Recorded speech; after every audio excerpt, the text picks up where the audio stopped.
That's the moon to the top right. See that?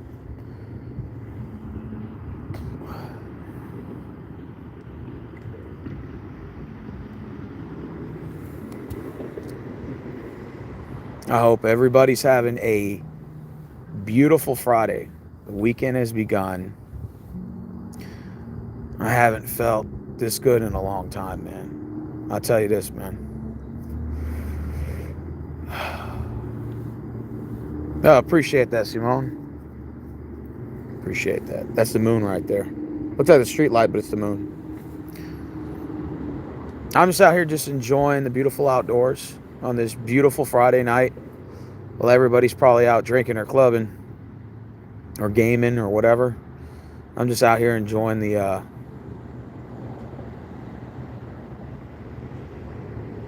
what Mother Nature has to offer, enjoying this beautiful day.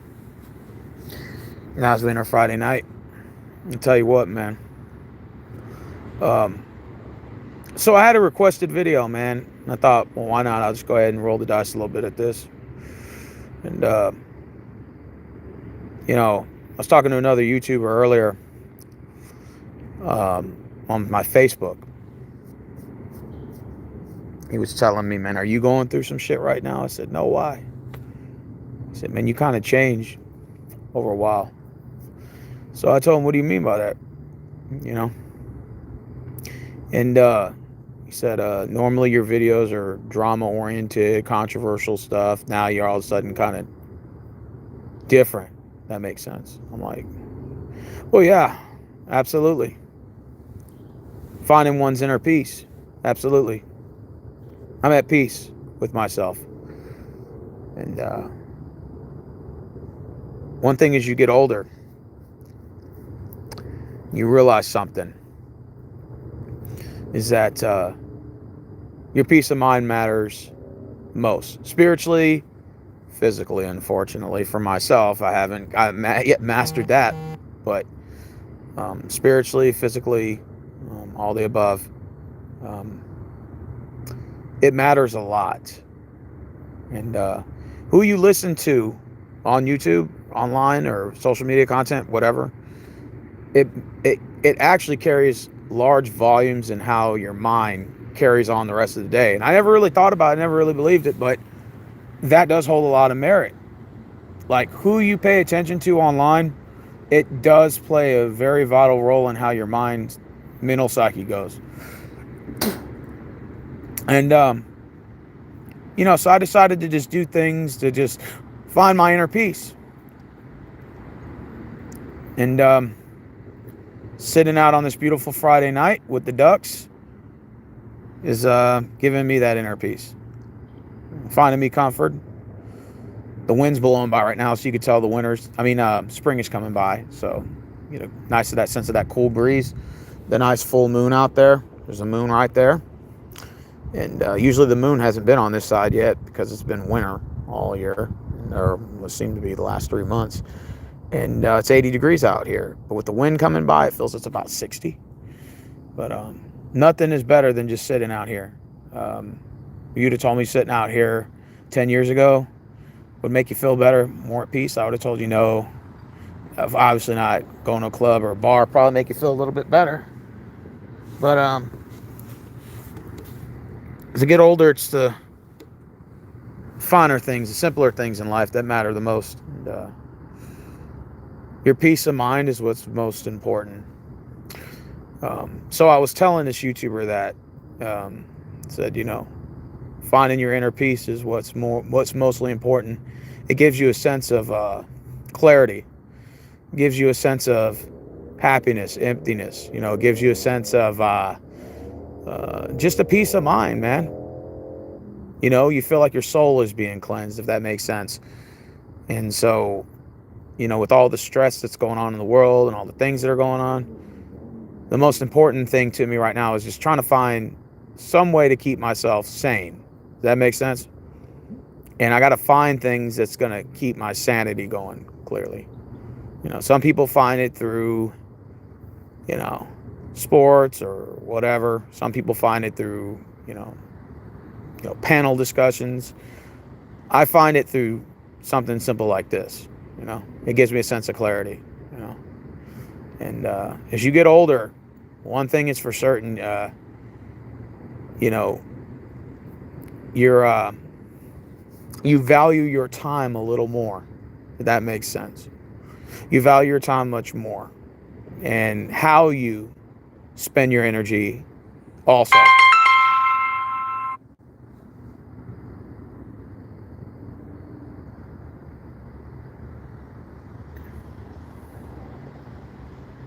That's how I look at it.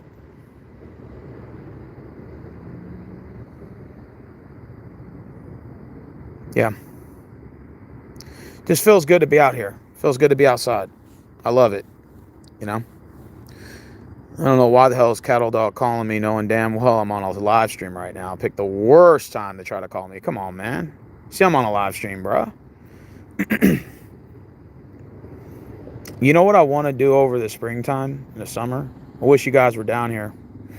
I want to get a small boat and go kayaking out here. Because some of the neighbors out here, they got a boat and they go kayaking.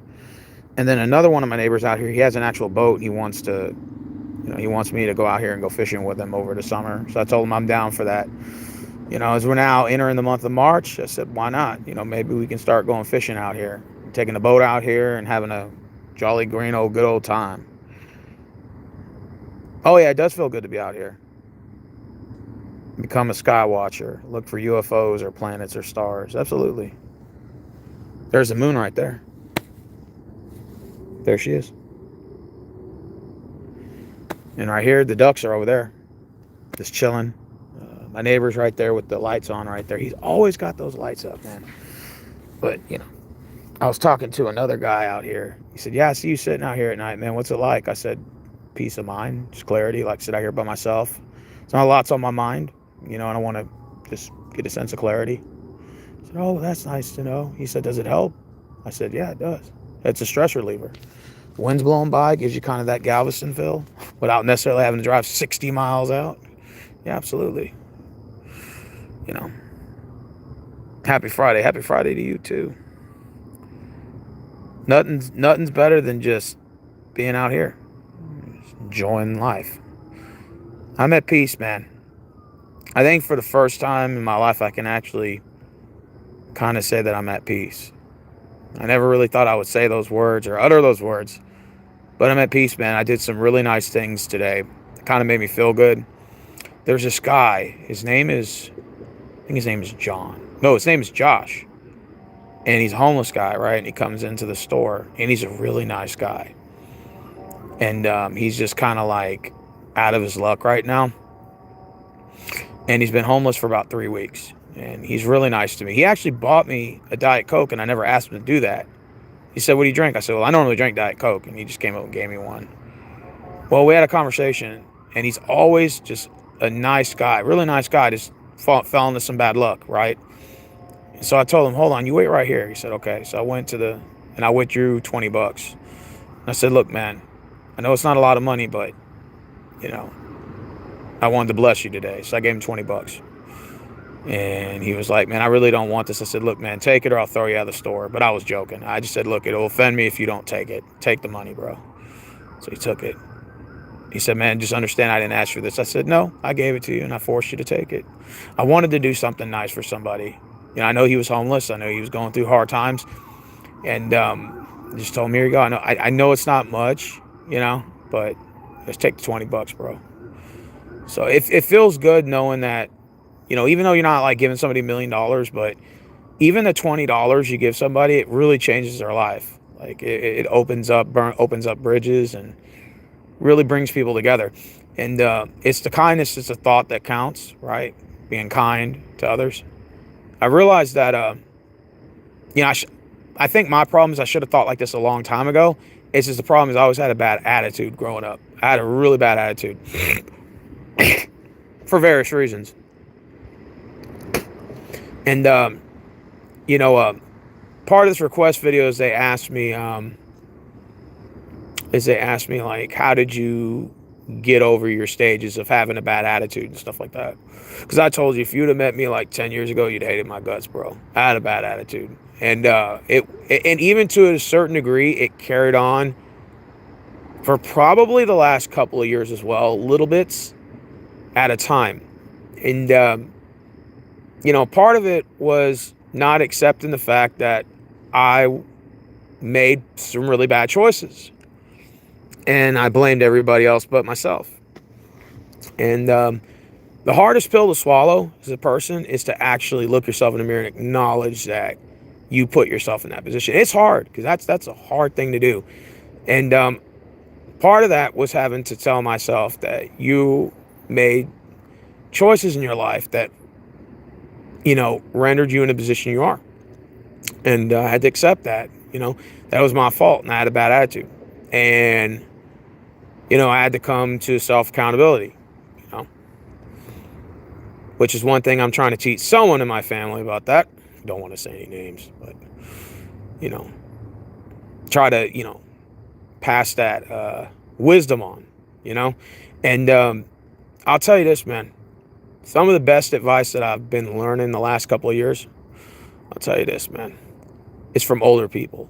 And what I mean by that is that older people who've lived that life, been through those struggles, and have been through some similarities and have changed their ways and have learned from it and have adapted and improved themselves. And that's how I sort of look at it, if that makes sort of any bit of sense. That's what I did. And, I've taken advice from a lot of these older people that I work with and people that I see in the store. And I've taken advice from a 92-year-old man, 88-year-old man. And I'll tell you, man, it's some of the best advice that I've ever gotten. I always look at older people as like a symbol. And I say something that, like, they always, like some of these retirees and stuff, they always look so joyful, even through the bad times that we're in now.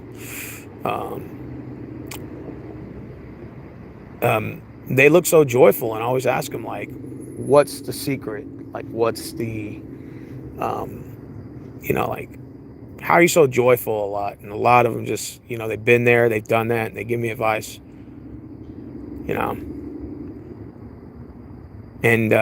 they give some of the best advice. I had to go and seek that advice, seek that help, man, and get mental clarity,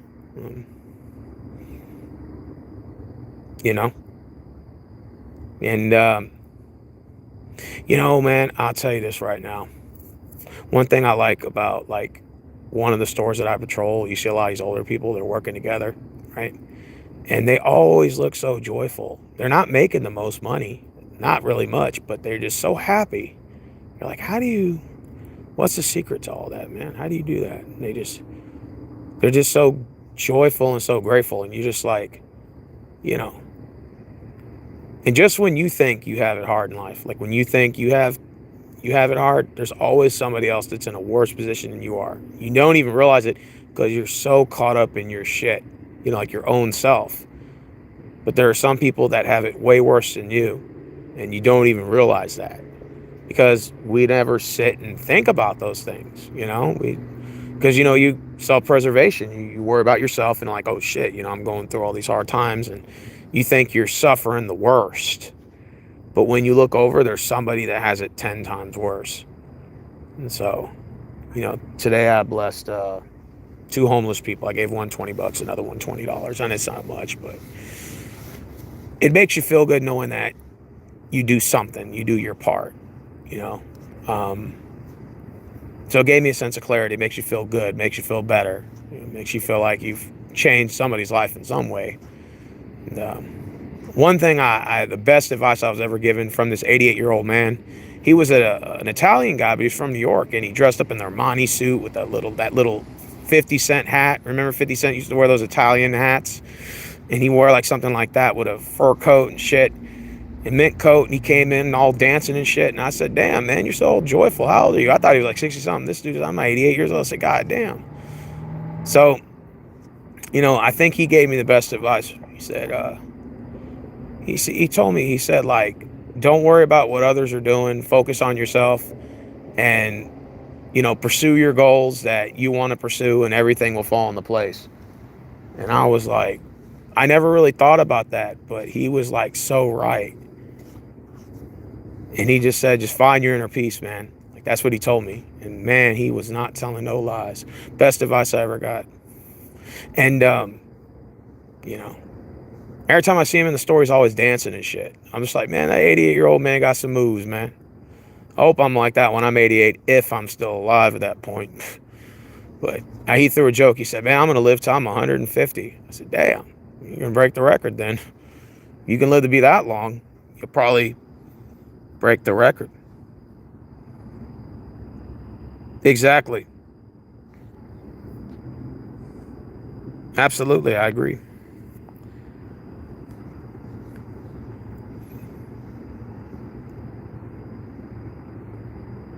Exactly. That's what I'm saying and saying. I get what you're saying, brother. Yeah. It's just sometimes when you think you have it bad, somebody else has it worse. You know, it's like we as people, we tend to think that we're going through the worst in life. And just when you think that you have it bad, somebody else does, or they have it worse. And I'm not saying that makes you feel better about your situation. I'm saying that just says that you're not alone. That's basically the point. You know, my dad used to tell me that all the time. He said, just when you think you have it bad, somebody has it worse than you just never take time to look. So you're not alone, is basically the point of the conversation. And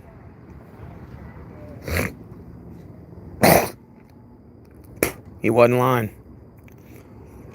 You know, I'll tell you what, man. I used to be a hothead back in the day. And this is towards the person that wanted me to make this video. I used to be a hothead, and anytime somebody said something, I'd snap, out of anger, And, now I just look at it like I just channel my energy a lot better, And the way that I do it is that I try to lift people up, and I try to give them words of encouragement. I was telling this guy that I was just talking to at the gas station here. I could tell, he's going through hard times as well. Young guy, God. And we had a talk, and he was basically telling me that him and his mom kind of had a fallout, and he's living in his car. And I said, look, man, he said that he wants to apologize to his mom, but he doesn't know how to do it. And I told him, listen, man, be blessed that your parents are in your life and they're part of your life, that they're willing to still lift you up. I said, some people don't even have their parents to support them. Sometimes that bridge is already burnt, or sometimes their parents are not around. So I told him, obviously your mom still cares about you, that y'all keep in touch. And he said, oh, I want to apologize to her. I just haven't mustered up the courage. And I said, well, why don't you just send her a text and then call her after that? Start from there and build that bridge from there. That's how you do it. It's not about burning bridges down. It's about rebuilding bridges. And not everybody's going to forgive you either. That's, and I understand that too. Some people are just going to hang up on you. They're going to be like, you treated me like crap. You treated me like this. And now you want me to forgive you after all these years? Click. And then you're going to have some people that are, are going to have like a second kind of intuition. They're going to say, I accept your apology. They still may hang up, but they may appreciate your apology. They may call back, or they may not. They may just say, no, I'm not calling you back. Or some may forgive you. It just really just depends on the person. You know what I'm saying? And, at the end of the day, people are going to remember the way you make them feel. That's the most important thing. It's not about the gifts or the showering of the gifts and buying people's friendships and shit like that. That's all bullshit. At the end of the day, the way you make someone feel is what's most important, and that's how they're going to remember you. And I never realized that. Never realized that until now. Like, that holds so much merit. The way people, it's one thing that you're on your deathbed and everybody is concerned and, they're going to miss you and stuff. And it's one thing to be on your deathbed and nobody gives two rats ass what happens to you. That's when shit got real. Is when it's time to, when you know that your time is coming and it's time to start making phone calls to try to make those last second repeals. Let's go ahead and fucking build that bridge up when I still got 15 minutes left to live. And then they go click, click, and they don't come around. That's when shit got real. And you got that I don't give a fuck moment, because these people The bridge is already burnt and the damage is already done, and they don't want to fuck with you. And they can, and the sad thing about it is they can give two rats ass for you're dead, and that is when it's too late.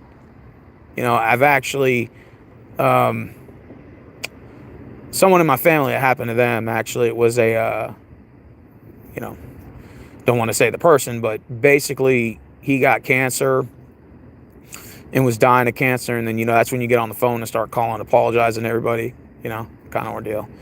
And let's just say nobody didn't show up. No one didn't even bother reaching out, or because at the end of the day, when you start burning bridges like that, that's how you're remembered, and it's just, sometimes it may be too late, so that's why it's always good to just build bridges back while you still have the chance. It's never too late to apologize. It's never too late to make things up with people. Since I've been on YouTube, I've made better relationships with guys like Judah Tribe. Me and him used to go at it for years. So we didn't like each other. Now we're like best friends. Savage Sev, I really didn't like that guy at first. I'm going to keep 100 with you. But after getting to know him the last 6 months, I'm like, real talk, this guy's actually a pretty cool guy. Sports Live, no offense, you're watching. I always thought he was an arrogant prick. Didn't like the guy at all.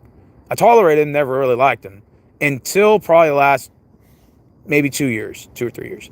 I started little by little liking him. And there's others. There's others on here. I'm just naming you some. The guys, don't get offended. I love you guys with all my heart. But, some of you I couldn't stand, and then I ended up later started gaining respect for you. And it's not really like, oh, you have to like me. It's not really anything like that. It's just your perception changes about people as you get older. And at the end of the day, you realize that it's better we work together than we fight. Does that make sense? Sometimes they say your biggest critics or your biggest enemies actually turn out to be your greatest allies. And because, when you have friends, people pander to each other, right? Because you're like, oh, that's just Steve being Steve again. That's just Sam being Sam again. That's just, we don't tell each other the truth about how we feel about each other's flaws because we pander to each other. We're friends. So you don't want to hurt your friends' feelings. So you kind of just pander to their bad habits and vice versa. But when you have critics, people on the other side of the table who you don't really have really much of a friendship with, but you're more likely to criticize that person and vice versa because y'all don't have a friendship. So you don't have nothing to lose. So then you put all that out there, and then you get those flaws out there, and then after that, as time heals all wounds, you sort of start developing a path of, of camaraderie. You start sort of building a relationship with that person. And that tends to happen. Some of my biggest critics or enemies are turn out to be some of my greatest friends today. I never thought I would say that, but it somewhat holds merit. Never thought I would say that, but holds a lot of truth. Glory of God, and our sins a problem, but thanks to God we're not saved by works. It's 100% trust in Jesus Savior and His. Hello. Like I said, I tell you guys, man, your inner peace is what matters the most as you get older. Be grateful for the things you have, and then work towards the things you want to achieve. When you're younger, you're more impressionable. You're more encouraged to make the wrong decisions. You don't think about your consequences. But as you get older in life, you start thinking about the consequences of your actions. You start to reflect. You start to have a conscience, and you start to have more of an open mind.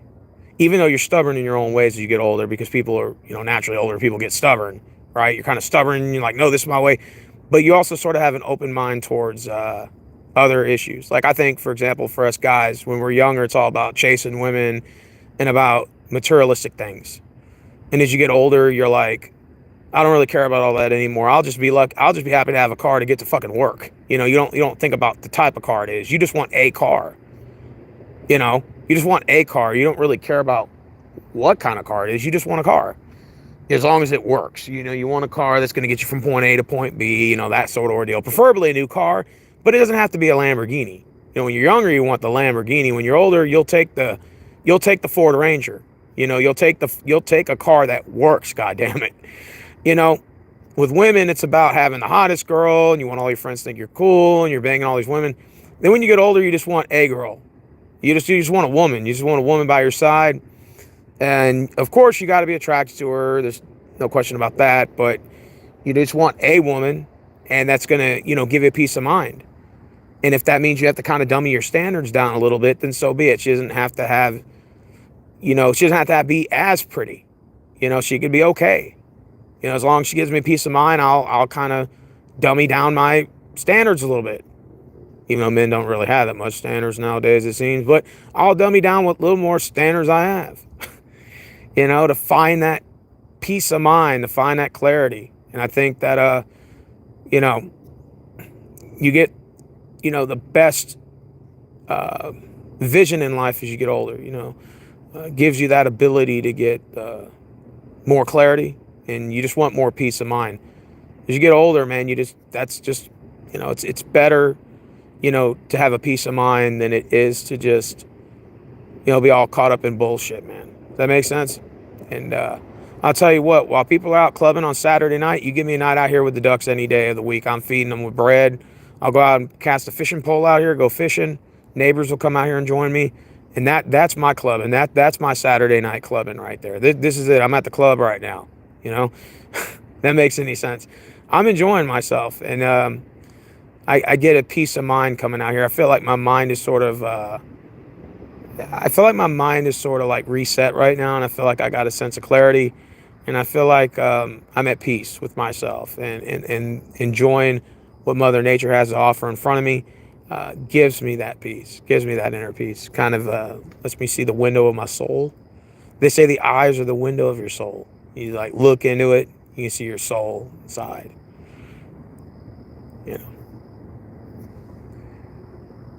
But doing nice things for people does matter. It really does. And, being kind to others, having conversations with people you thought you would never have conversations with. And most importantly, just finding inner peace. I think that's the most important thing now in my life. And other than, trying to accomplish my goals to move up in life and, but, instead of arguing, instead of, trying to prove who's right and who's wrong, I'd rather just agree to disagree and just keep it moving,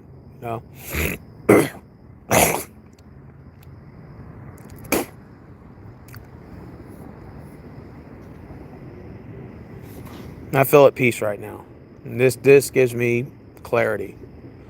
It just sucks that you don't have a friend or two out here that you can have to experience this with. So I just come out here by myself and just enjoy it by myself. I doubt anybody in this video watching would even want to join me anyway, because y'all probably think this is boring, right? Me just sitting out here is boring, right? Y'all probably think, man, this guy's a fucking loser. He's just out here by himself, just staring at the night sky and just, watch anybody watch this video right now probably say I'm boring, huh? Just sitting out here on a Friday night. No life, right? Yeah, I understand. This is just to give me peace, man. That's all. That's all. It just gives me a peace of mind.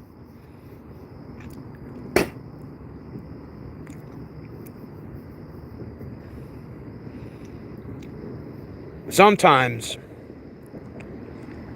when you want, when you're younger, like, have you ever told yourself, like, I can never go to the movies by myself. I can never go anywhere by myself. I always have to have a friend. Always have to have somebody I have to go with, experience life with, stuff like that. You ever tell yourself that? Have you ever caught yourself saying that? Like, who goes to the movie by themselves? Who goes to the bars by themselves? Who goes? And then I realized something that, I realized that, like, I realized that going out by myself is actually not that bad. It's not that bad, man. I get to enjoy myself out here by myself and just get a chance to just stare at the night sky one more time.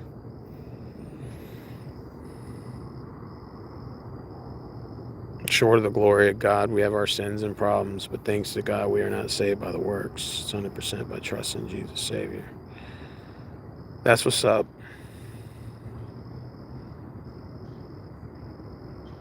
If I bore you guys, I apologize. Since only one person's technically watching this video, it doesn't really matter because I'm about to end it soon anyway. So I just want to end it because people are trying to get a hold of me right now while I'm going live.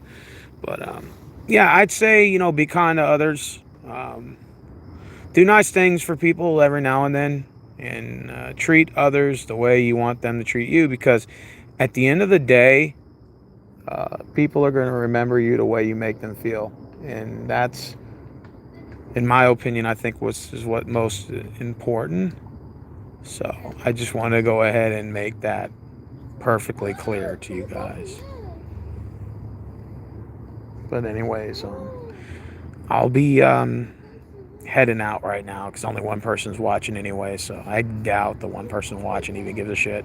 So I will be, I'll give a shout out to Hallelujah 7.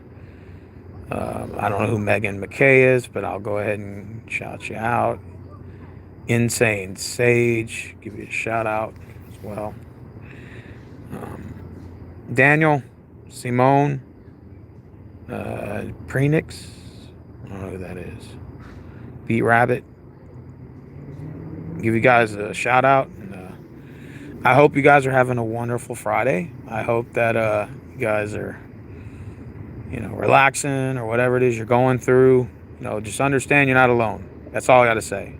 That just when you think you have it, you know, bad, somebody else has it worse. And I'm not saying comparing apples and oranges, but just, you know, understand you're not alone, and, you know, we're all in this together. And the whole point is just to find inner peace, man. You know, do things that you enjoy that make you happy. And, you know, like I said, we're not going to be here forever. You know, we're not going to be on this earth forever. You know, we're on a limited borrowed time, and it can end any minute. Tomorrow's definitely not promised, even though a lot of us think we're going to live forever, right? But tomorrow's definitely not promised. And Rachel said this is beautiful blue skies out here. Well, it's actually technically black and blue, kind of, if that makes sense. So kind of a little of both. Yeah, but I'm having a good time out here. I'm probably going to sit out here for another hour, maybe an hour and a half, but I won't be live for all that. I'm just going to sit out here and just, you know, just sit out here and enjoy the beautiful outdoors and sit with the ducks. And, you know, this water's only 6 feet deep. It's not as deep. Well, I mean, it's not 6 feet. It's actually about 5.5. But still, if you don't know how to swim, you don't know how to swim. So you gotta know how to swim, bro. You know, I need to learn how to swim. I can't underwater swim. I know how to dog paddle. You put me out in the air, I can dog paddle. I just can't swim. But yeah, there's big fish in here. My neighbor caught a 29.5-pound blue catfish out here. That's pretty big. That's a big catfish. And yeah. But anyways, to the 2 viewers watching,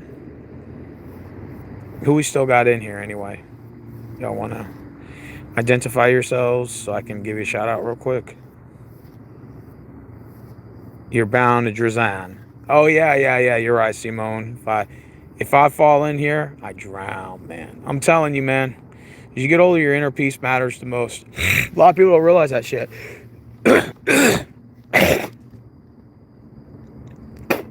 That's why I just been just sticking with myself, man. Just doing my own videos, finding ways to make inner peace with myself. You know what I want to do, guys, in San Antonio this spring or summer? I'm gonna go down there. I'm going hiking at an underground bat cave. It's called the Natural Bridge Caverns. And I'm going to live stream that and I'm going to let you guys see it, man. Now, that's pretty cool. It's a big underground cave. and it's like home to like 2 to 3 million bats, and they come down there during the springtime. It's really cool during the spring and the summer, and that's really cool. So I definitely haven't been to Natural Bridge Caverns, God, since I was a kid. So get the opportunity to go down there, check it out, and I'm gonna film it, live stream it for you guys, and that'll be fun. You know? So yeah, man, I just get enjoyment out of this. Just there's some things that money can't buy, but money's the only thing. But yeah, me personally, I would definitely want to win the lottery, so that way I can have more time out here, not have to spend so much time at work. You know.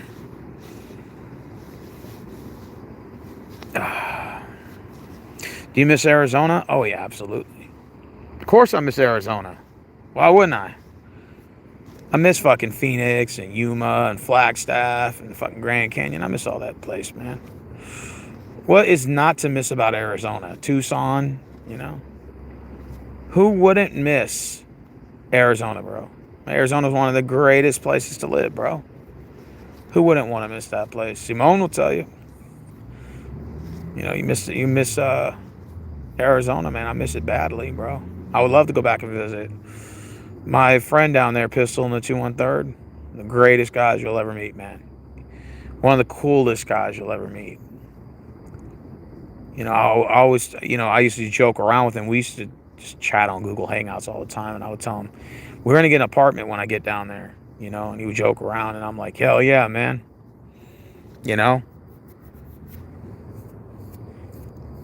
Remember I got him a Raiders hat. I think I got him a jersey and something else. Forgot I got him. But, oh yeah, man. Met Pistol in 213. We went to Buffalo Wild Wings, man. That was great, man. One of the greatest guys you'll ever meet, man. Pistol in the 213. I'll tell you what, he's just one of the coolest guys ever, man.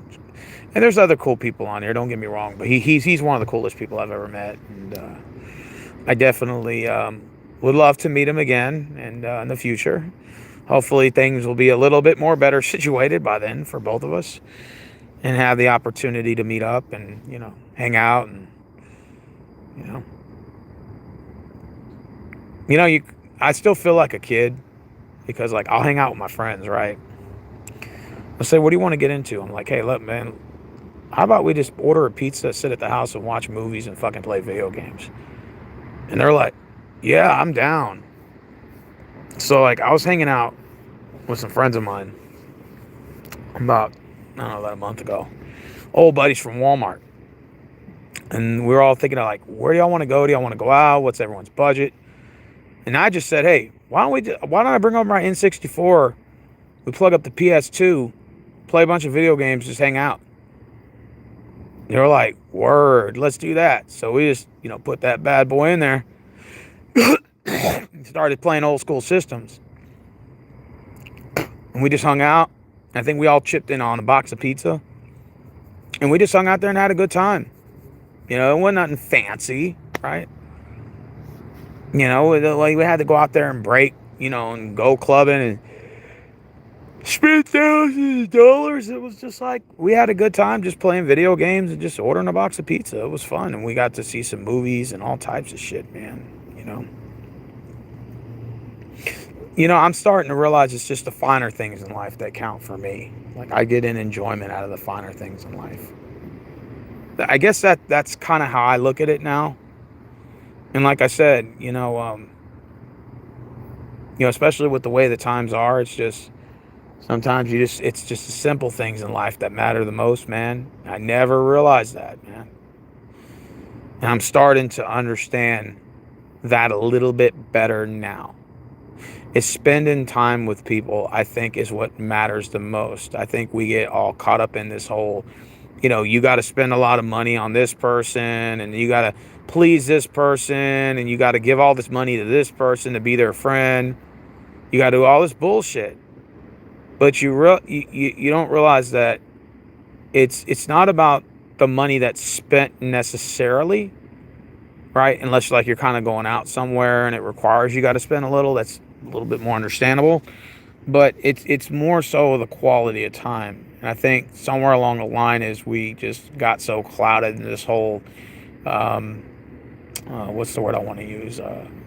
Materialistic side of things, that we forgot about the actual thing that matters the most, and that is spending quality time with each other.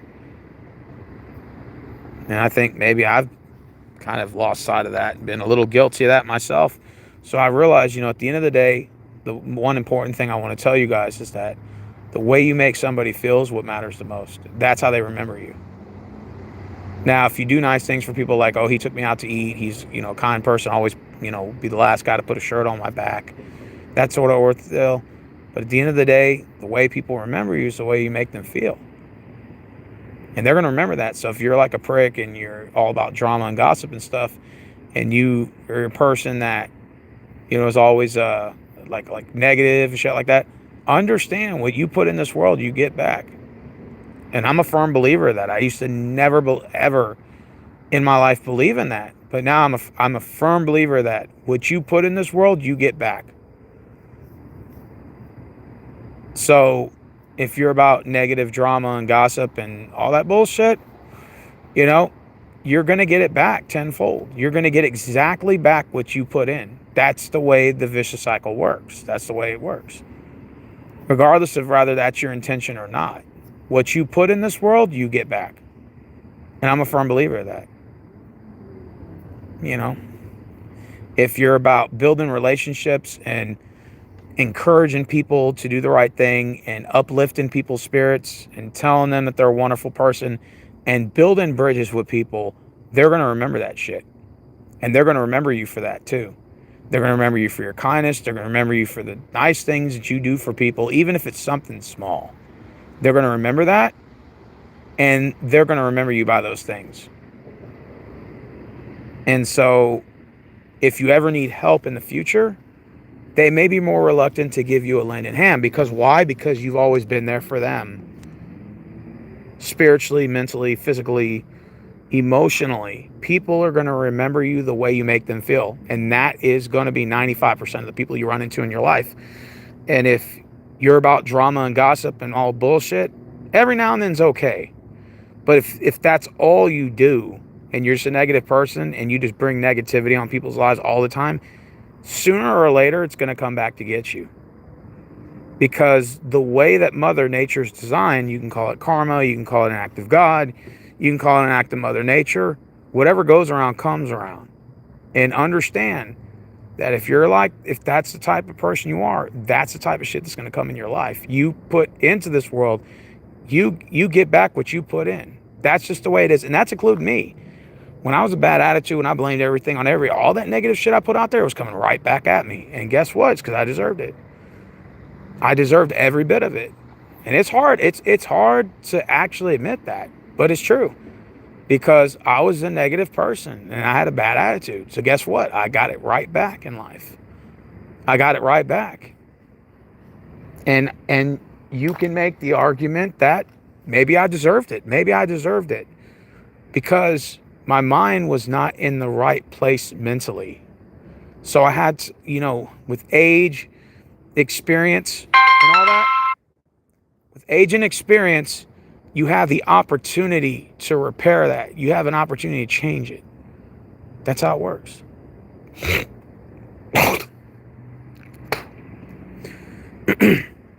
I'm not saying that if you are this person, you're going to be that person forever.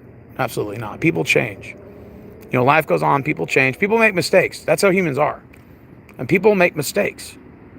So that happens, and it's going to happen. Hell, I'm not even perfect. There's things about myself today I still want to change. That I understand it's a work in progress, and it takes time. It takes time. The old saying is, Rome wasn't built in a day. But understand is that if you never make those changes, it's always going to come your way. Always. And that's why I say that what you put in this world, you get back. And I'm a firm believer of that. And for the longest time, I had a bad attitude. I was negative.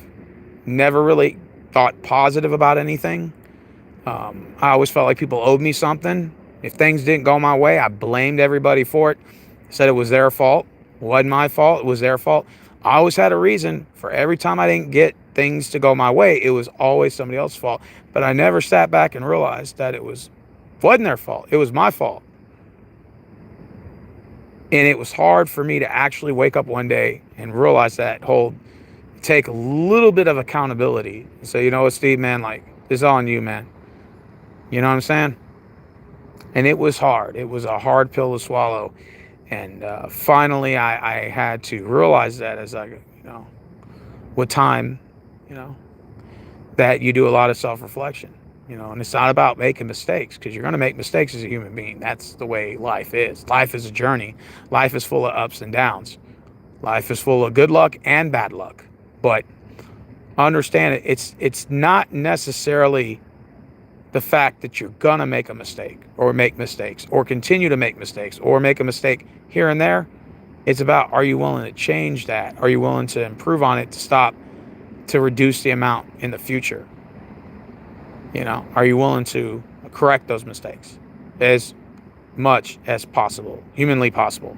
And that's the question you have to ask yourself. So that's why I say, in like my case, I had a bad attitude and all that.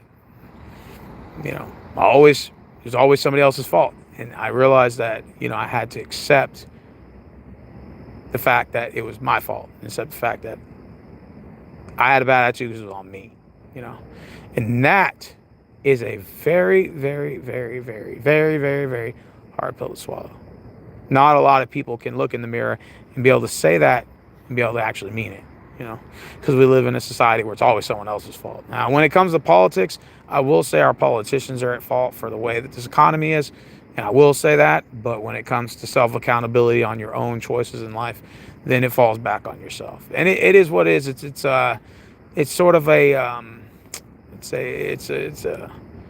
it's a heartbreak truth, but it's something that has to be said. It's something that you have to have those inner conversations with yourself. You know what I'm saying?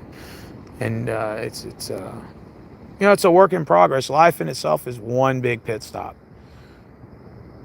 Hey, Crystal, how's it going? I don't know who you are, but hello. I look at life like this.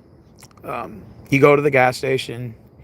You walk inside the gas station. You got your car sitting next to the gas pump. You say, hey, I need $15 on pump 8, or let's say $20 on pump 8, right? Let's say your car's kind of low and you need $35 on pump 8. Put 35 on pump 8 real quick, because I'm low on gas, right? And then you go inside, you get a soda, you get maybe a water bottle or some bag of chips or whatever. You talk to the cashier for a little bit. You step outside of the gas station. You go to the pump and you fill the gas up. You know what that is? You know what that means? You know what that means, guys? It means that's life's journey in a small nutshell. You go inside, you talk to the cashier. That cashier is people that you normally meet every day. You're going to have different people with different types of personalities and different characteristics and different characters. You got to learn how to navigate through all that, right? And it's like Pac-Man, it's kind of like that. And you go and you get your chips and soda and stuff. You fraternize with the cashier a little bit. And then you go outside and you put that nozzle in, and it runs the gas. That's basically like your life in a nutshell. Then once the gas fills up, you take the thing out, the nozzle out, you put it back in the pump, you put the gas thing back in, the little thing to close it up. Close it up, you get in the car, you put your seatbelt on, you eat your bag of chips, baby, take a sip of that water, you start the vehicle up, and you drive off the gas station, off the premises, back onto the main road, and you travel in the sunset. When you leave that parking lot and you drive off, that's the end of life. That's your life in a nutshell. One giant pit stop. That's what it is. It's just one giant pit stop. And thanks, Crystal, whoever you are. But yeah, shout out to you. But that's what I'm saying. You're going to run into different types of people. But I can tell you guys this, and this is the best advice that I'll give you, okay? What you put into this world, you get back, okay? So if you're negative, if you have a bad attitude in life, that's what's going to be your outcome. Exactly that.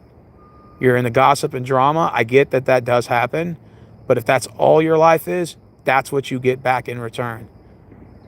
All your dates suck because you have a bad attitude, that's on you. If, you hate women or you hate men, that's on you. That's a reflection of yourself. And that's the reality. That's a hard truth people don't want to face. If you're a guy out there that hates all women, that's a reflection of yourself, sir. If you're a woman out there that hates all men, that's a reflection of yourself. You see what I'm saying?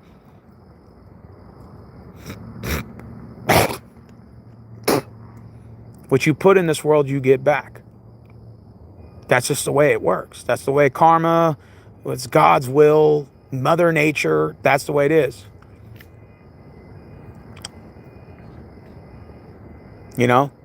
When you're younger, you listen to argue. When you're older, you listen to understand. But when you're younger, you listen to argue with people because you're not really listening. You're just arguing, two people arguing back and forth. But when you listen to understand, you can take their argument and dissect it and say, okay, I get this, this, and that. However, I don't agree with this, this, and that.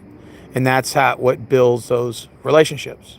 It's a lot of the times when people are angry and they're screaming and yelling, rather you see like a Karen at the store going off or like somebody that's, angry, and they kind of have like this hostility, you can kind of sense it. And they're kind of like coming at you. You can kind of feel it, the vibe a little bit. A lot of the times, and this is the real truth, is they feel like their voice is not being heard. Maybe they just had a bad day. So sometimes you might be the person that just happened to be the person they're taking it out on because you happen to just run into them at that moment. You ever had that times? Because I've had plenty of those. And in my younger days, I would have been like, hey, fuck you, and yelled at them. But now I don't do that anymore. I listen to them, I let them vent, and then I give them positive output in return. Because unlike negative times negative equals positive in multiplication, that doesn't necessarily equate that in a real life scenario when you're actually going at it with two people. You see what I'm saying? As you get older, you realize that your time is more valuable and you don't have the energy to waste anymore. When you start wasting energy when you're older, it's not good because you're just wasting energy for nothing. And it's better to listen to understand rather to listen to argue with people. That takes time. A lot of self-reflection right there. So this YouTuber that contacted me and we talked on Facebook, me and him are good friends, by the way. He said, I noticed you kind of changed a lot. You're not like the way you are now. Sometimes on a bad day, you might catch me. I'm still kind of I get in my rants about certain things, like about politics mostly, but the dating and stuff, I kind of put that behind me. I'm not really passionate about that anymore because I realized about the dating life and all that, the whole gender war thing is just stupid. It makes no logical sense. Women and men hate each other. It's fucking retarded. And you see a lot of these people going at it over the internet, whether it's red pill incel losers or the women that are just angry at men or whatever because they had their bad past experiences. Either way you look at it, it's not good. You know what I'm saying? Plus, secretly, I think a lot of those dudes are either bisexual or on the down low. But that's none of my business, personally, because the way that they act, sometimes you kind of question certain things about them, their characteristics, their manners, especially like Fresh and Fit. Oh, God. They're either bisexual or down low. They give those vibes off, especially Myron. He definitely gives those gay vibes off, he does. And if he's gay, hey, no problem to you. All that's all to you, brother. But, you do kind of give off vibes of a gay man. And I'm not trying to be mean. It's just, and I say this with sincerity. I don't mean this in a bad way, but, I watched a couple of his podcasts lately, and let's just say, it's not something a straight man would say when he's like, ew, vagina's nasty. I'm like, oh, what the fuck? Like, where the fuck did that come from? Like, I mean, if you're gay, it's cool, bro. I'm not, like, knocking you, but, it's like, dude, like, what the fuck? Like, that was just out of nowhere. So, but, hey, none here, none there. I guess that's your personal business, none of my business. But, anyways, get back to the topic of conversation. What you put in this world, you get back. And that goes to any content maker out there or just people in general. What you put in this world, you get back. There's this old lady that works at Walmart, right? I used to work with her, and she has a bad attitude, can't stand her. Nobody likes her. And She'll try to pick a fight with you and try to get you to argue with her. There's an old lady too, like in her 70s, just old and bitter, no husband, no marriage, whatever. I'm like, girl, go get some dick, you know? Like, god damn it, go get some dick, man. Shit. But anyway, she did have a bad attitude, right? And I've tried being nice to this woman. I've tried my best. I had to swallow my pride a little bit and my ego a little bit just to be extra nice to her, to see if it'll break barriers. It's still, this is one bitch that will not take no for an answer, right? And so I finally, I told her one day, you know, she's like this big negative cloud that comes by and everybody walks out of the room. She's going off on me for no reason, by the way. And I sit there and I tell her, I said, ma'am, can I ask you a question? She said, yeah, what is that? I said, you know, do you ever sit down and actually question why you are the way you are? I said, I can understand if you were this way when you were younger and you learned from your lessons, you're older now, you know. But I said, God damn it, you'd figure after 77 years of your life that you would at least spend the last 10 or 15 years in some sort of peace of mind. And she said, I ain't got to prove shit to you there, boy. And I was like, yeah, you're right, you don't. But I'll tell you this, though. I said, you know what's the worst feeling in the world? She said, what's that? I said, is lying and dying on your deathbed and nobody gives a flying fuck. That's the worst feeling you're going to have. And it may not be now, it may be 20 years from now. But I'll tell you what, when that day does come and happen and nobody comes to come see you by your bedside when you spend your last hour left and everybody hangs up the phone on you and tries to pretend that their phone is off, when you put into this world, you get back. Remember that. And that doesn't just go for you. That goes for me. It goes for everybody. It's a life lesson. And is she still a little bitter woman? I don't know, because I haven't worked with her in almost a year now. But I will tell you that when that day comes, you're on your deathbed, nobody comes to see you or say hi to you or whatever, that's when you realize that shit got real. So what you put in this world, you get back. And it just is what it is. It's going to go straight to drama if you fucking up in a relationship. Not the best, but it happens. Never thought of it like that. The speech is pretty good. Well, I appreciate it, Crystal. Sometimes it never works out. Probably something shitty happened to her.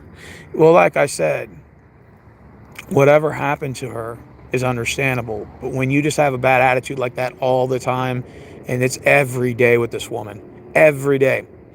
I've tried being nice to her, tried being reasonable, but it just nothing budges. And at that point, you know, I told her, I said, ma'am, what you put in this world, you get back. She said, what does that mean? I said, what that means is you put all this negative energy into the world, you're going to get it right fucking back. And then she said, what's your point? I said, my point is when you're on your deathbed, ma'am, and nobody comes to see you, then you'll know that it's too late. And that's, to be honest, it's honest to God's truth. What you put in this world, you get back. That's the life lesson. And if you want to be mean and bitter and you want to be drama and all that, hey, all power to you. Go do you. You know, like, hey, I'm not stopping you. You know, you can go do whatever you want to. If you want to be drama and gossip and you want to create and cause chaos for others, hey, all power to you. I'm not going to tell you not to do that. But what I will tell you is what you put in this world, you get back. And that's how it works. That's how the cookie crumbles. That's how the life lesson works. And it did the same thing for me. The rules do not bend for me neither. I had a bad attitude in life. I put a lot of drama in this world. I blamed everybody for my problems. I had a lot of anger towards my old man. I had a lot of anger towards people. It was always somebody else's fault. What I put in this world, I was channeling it right back, and karma was coming my way every bit of the way. And guess what? I deserved it. I deserved every bit of it because I had a bad attitude. Even if it was justified, it's no excuse to take it out on the world. And I had to learn that.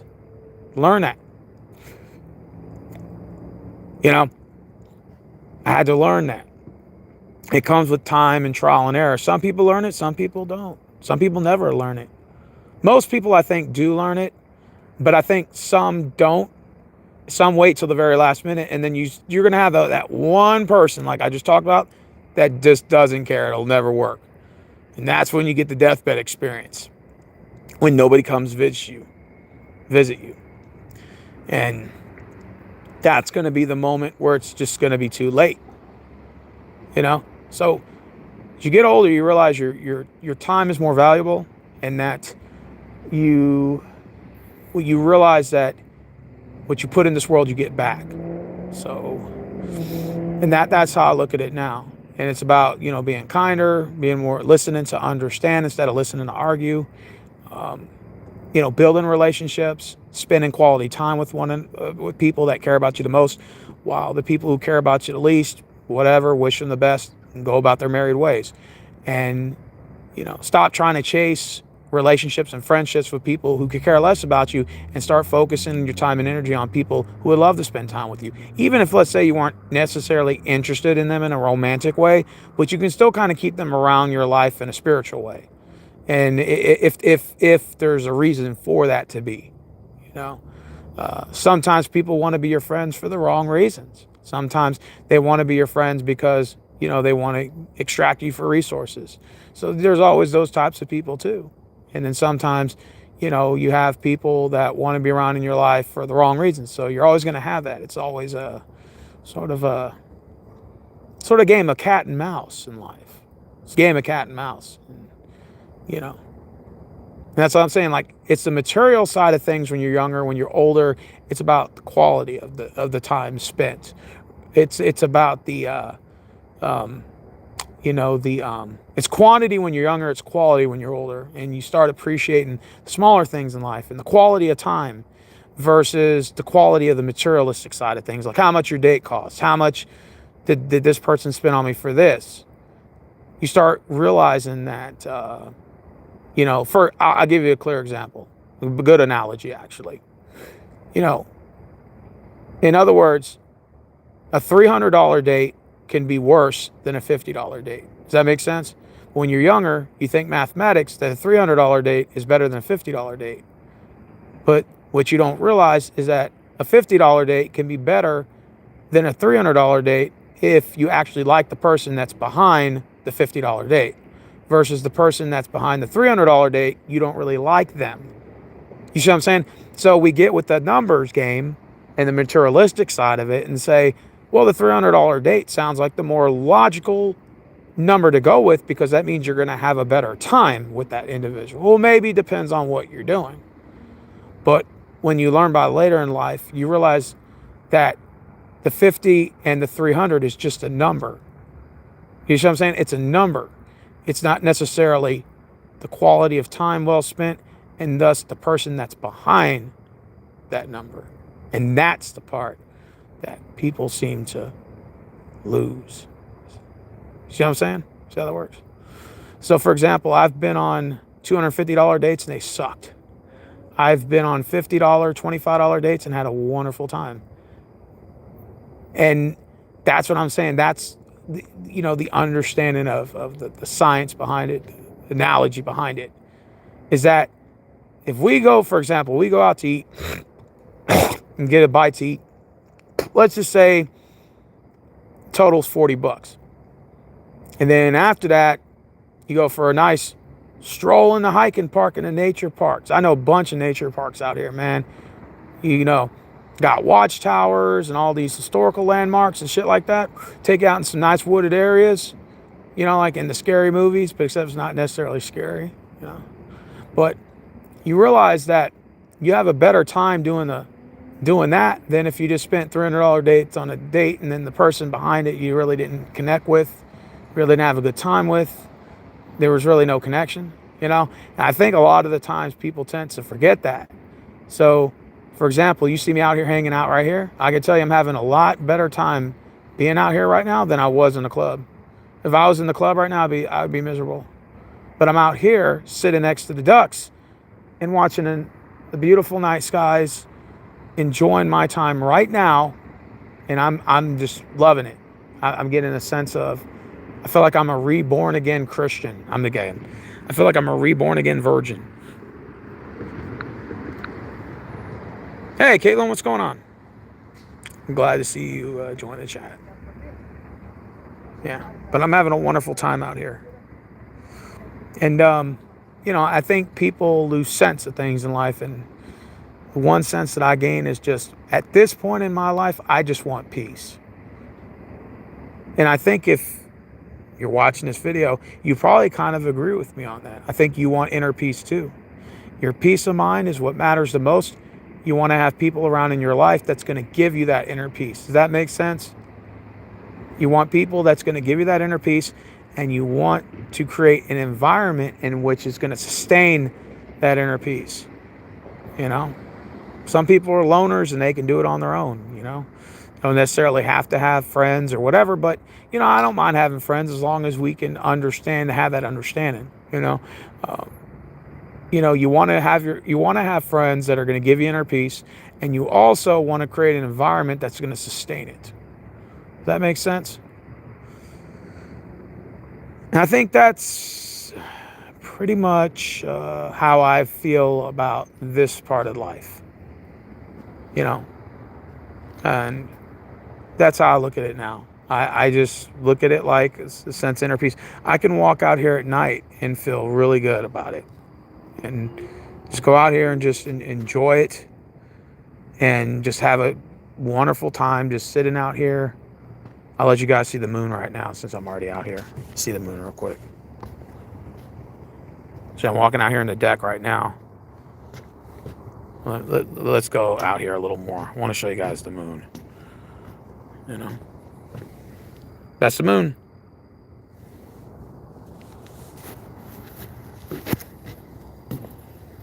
Yeah, so that's all I wanted to say in this video. I hope you guys learned something from this video. I hope that I didn't bore you to death. If I bored any of you, just say, hey, Stephen Rose, this video is boring. And you are boring. Just let me know. You can be honest. Something shitty happened to her. YK, Yeah, possibly. I'm not saying that you have to be perfect and you have to be all this knit and witty, happy person. Yeah, I mean, you're going to have those days where, you're not enjoying, you're going to have stress and all that, bills, finances, significant other stuff. Yeah, absolutely. There's no such thing as a perfect setting where you're always going to be at peace, but you want to create some sort of sustainability, and you want to surround yourself with friends that are going to give you that peace of mind. And now I'm starting to understand that a lot more in my life than I did previously. You want to be able to do those things. I never thought I would say this, but I do miss some of my friends that used to come on here in these live streams and say hi. And over the years, they just kind of fade out, kind of fade out. I miss some of my friends, I miss how life used to be before COVID. I miss how our way of life used to be, I miss how people were much more happier, and, everything was a lot cheaper to do, and, people had an enjoyment of life. And now it's just everyone's working 2, 3, 4 jobs, and people are stressed and fighting a lot. And sometimes you just want to crack, you just want to just crack and just explode. You just want to explode and just, you know what I mean? You want to just explode at times. And sometimes it's, I realize that it's all about finding my inner peace. And like this moment right here gives me that inner peace. I feel like I'm almost in heaven, if that makes any logical sense. I know y'all probably thinking like, are you really comparing like this view right here to heaven? Sort of, I guess you can say, yeah. I mean, if logically thinking of it, if you look at, let's say, the stairway to heaven, and I'm not a Bible scholar, I'm not preaching the word of God, I'm in no position to do that. If you look at this trail here, imagine almost as if you're walking into the light. You're walking into the pearly gates. I mean, just imagine that. If you wanted to play pretend. This walkway, this path, right here, you see, is almost like a walkway into the light. in an analogy, sort of speaking. You know? And so, with that being said, this scene here that you see, the water, the path, the ducks, and of course, you can't forget one thing. It's the moonlight. So I'll show you the moon right here. That aliens are harvesting under right here. Right there's the moon. And I can tell you guys that being in this position right now gives me a peace of mind on a beautiful Friday night, seeing what Mother Nature has to offer at her finest right here. This is a work of art. This is a work of art. And this, my friend, is better than any Picasso painting that you'll see in a museum. Probably not, but, you know, I'm just saying that. It gives you a sense of inner peace. Inner peace, absolutely. And, you know, and it cleanses the mind, cleanses the soul. And it's, you know, it helps you relax. It releases your endorphins, and the wind blowing by. When it's real windy, you'll see the water moving like it looks like a little ocean wave, ocean current, like a beach current. You know, and especially when it's real windy. It was windy earlier, and then it stopped. And you know, just being out here gives you a sense of relaxation, and that's what I get when I'm out here. That's why people ask me, how can you just sit out here all night? I've done it before. I haven't done it in a while now. Because I work the mornings now, so it's kind of hard. But when I used to sleep in, I could sit out here till 3, 4 a.m. Like it's nothing. Sit out here with the ducks, man, all night. People say, man, that's nuts. I can't believe you did that. Yeah, I do. There's times where I fell asleep on the bench and I'd wake up the next morning. I've done that a couple times. And I wake up, the ducks are sitting there sleeping next to me. I'm like, holy shit. And yeah. So I get a sense of, you know, I get a peace of mind when I'm out here. And I get that out here. That's what I get out here when I see all this. This canvas. Imagine like a painting. And this is what it is, from over here all the way to here. To the moon. All this is a work of art. Imagine Picasso painting trees and painting the water and making out this deck. This is a big Picasso painting. This is all one huge painting right here. The whole thing. It's one big painting that Picasso painted. Right? Same thing. Or you can say Bob Ross. Maybe Bob Ross put this together. Rest in peace to Bob Ross if you're watching. Oh yeah, and also shout out to Steve Irwin, the crocodile hunter. Saw his photo earlier on Facebook. It's been going around. Son's actually almost looks similar to him. Son is gonna probably be another Steve Irwin, probably just like his dad. Seems like he's going in the same direction as his old man. So you know, just I guess for peace of mind. You know, Steve Irwin is the man. It's me, Jesus Crikeys. It's me, Steve Irwin, the crocodile hunter. Gotta love you, the crocodile hunter, man. You know, that's one guy I wish I would have loved to have met. Steve Irwin. Or Bob Ross. If I'd had to meet somebody, it would be Bob Ross. It's too. I like Bob Ross. I love watching his paintings and his shows. I watch it from time to time on YouTube. I watch Bob Ross from time to time. He's so talented, man. The way that guy can finger paint, the way that he can paint with them brushes and use that acrylic paint, that dude's got some real skill, man. That takes a lot of skill to do that shit. That is not easy paint, all that stuff that he paints. He's got real skill, you know. So I got to give him credit for that. Credit is due. That takes a lot of work. It takes a lot of work. I could barely fucking color in between the lines, let alone what he does. You know, got to give Bob Ross a good old shout out. Place ain't White Rock. Oh, it's not White Rock? This is not an imaginary situation. It's in your heart. Thanks, man. You killed a stream last night.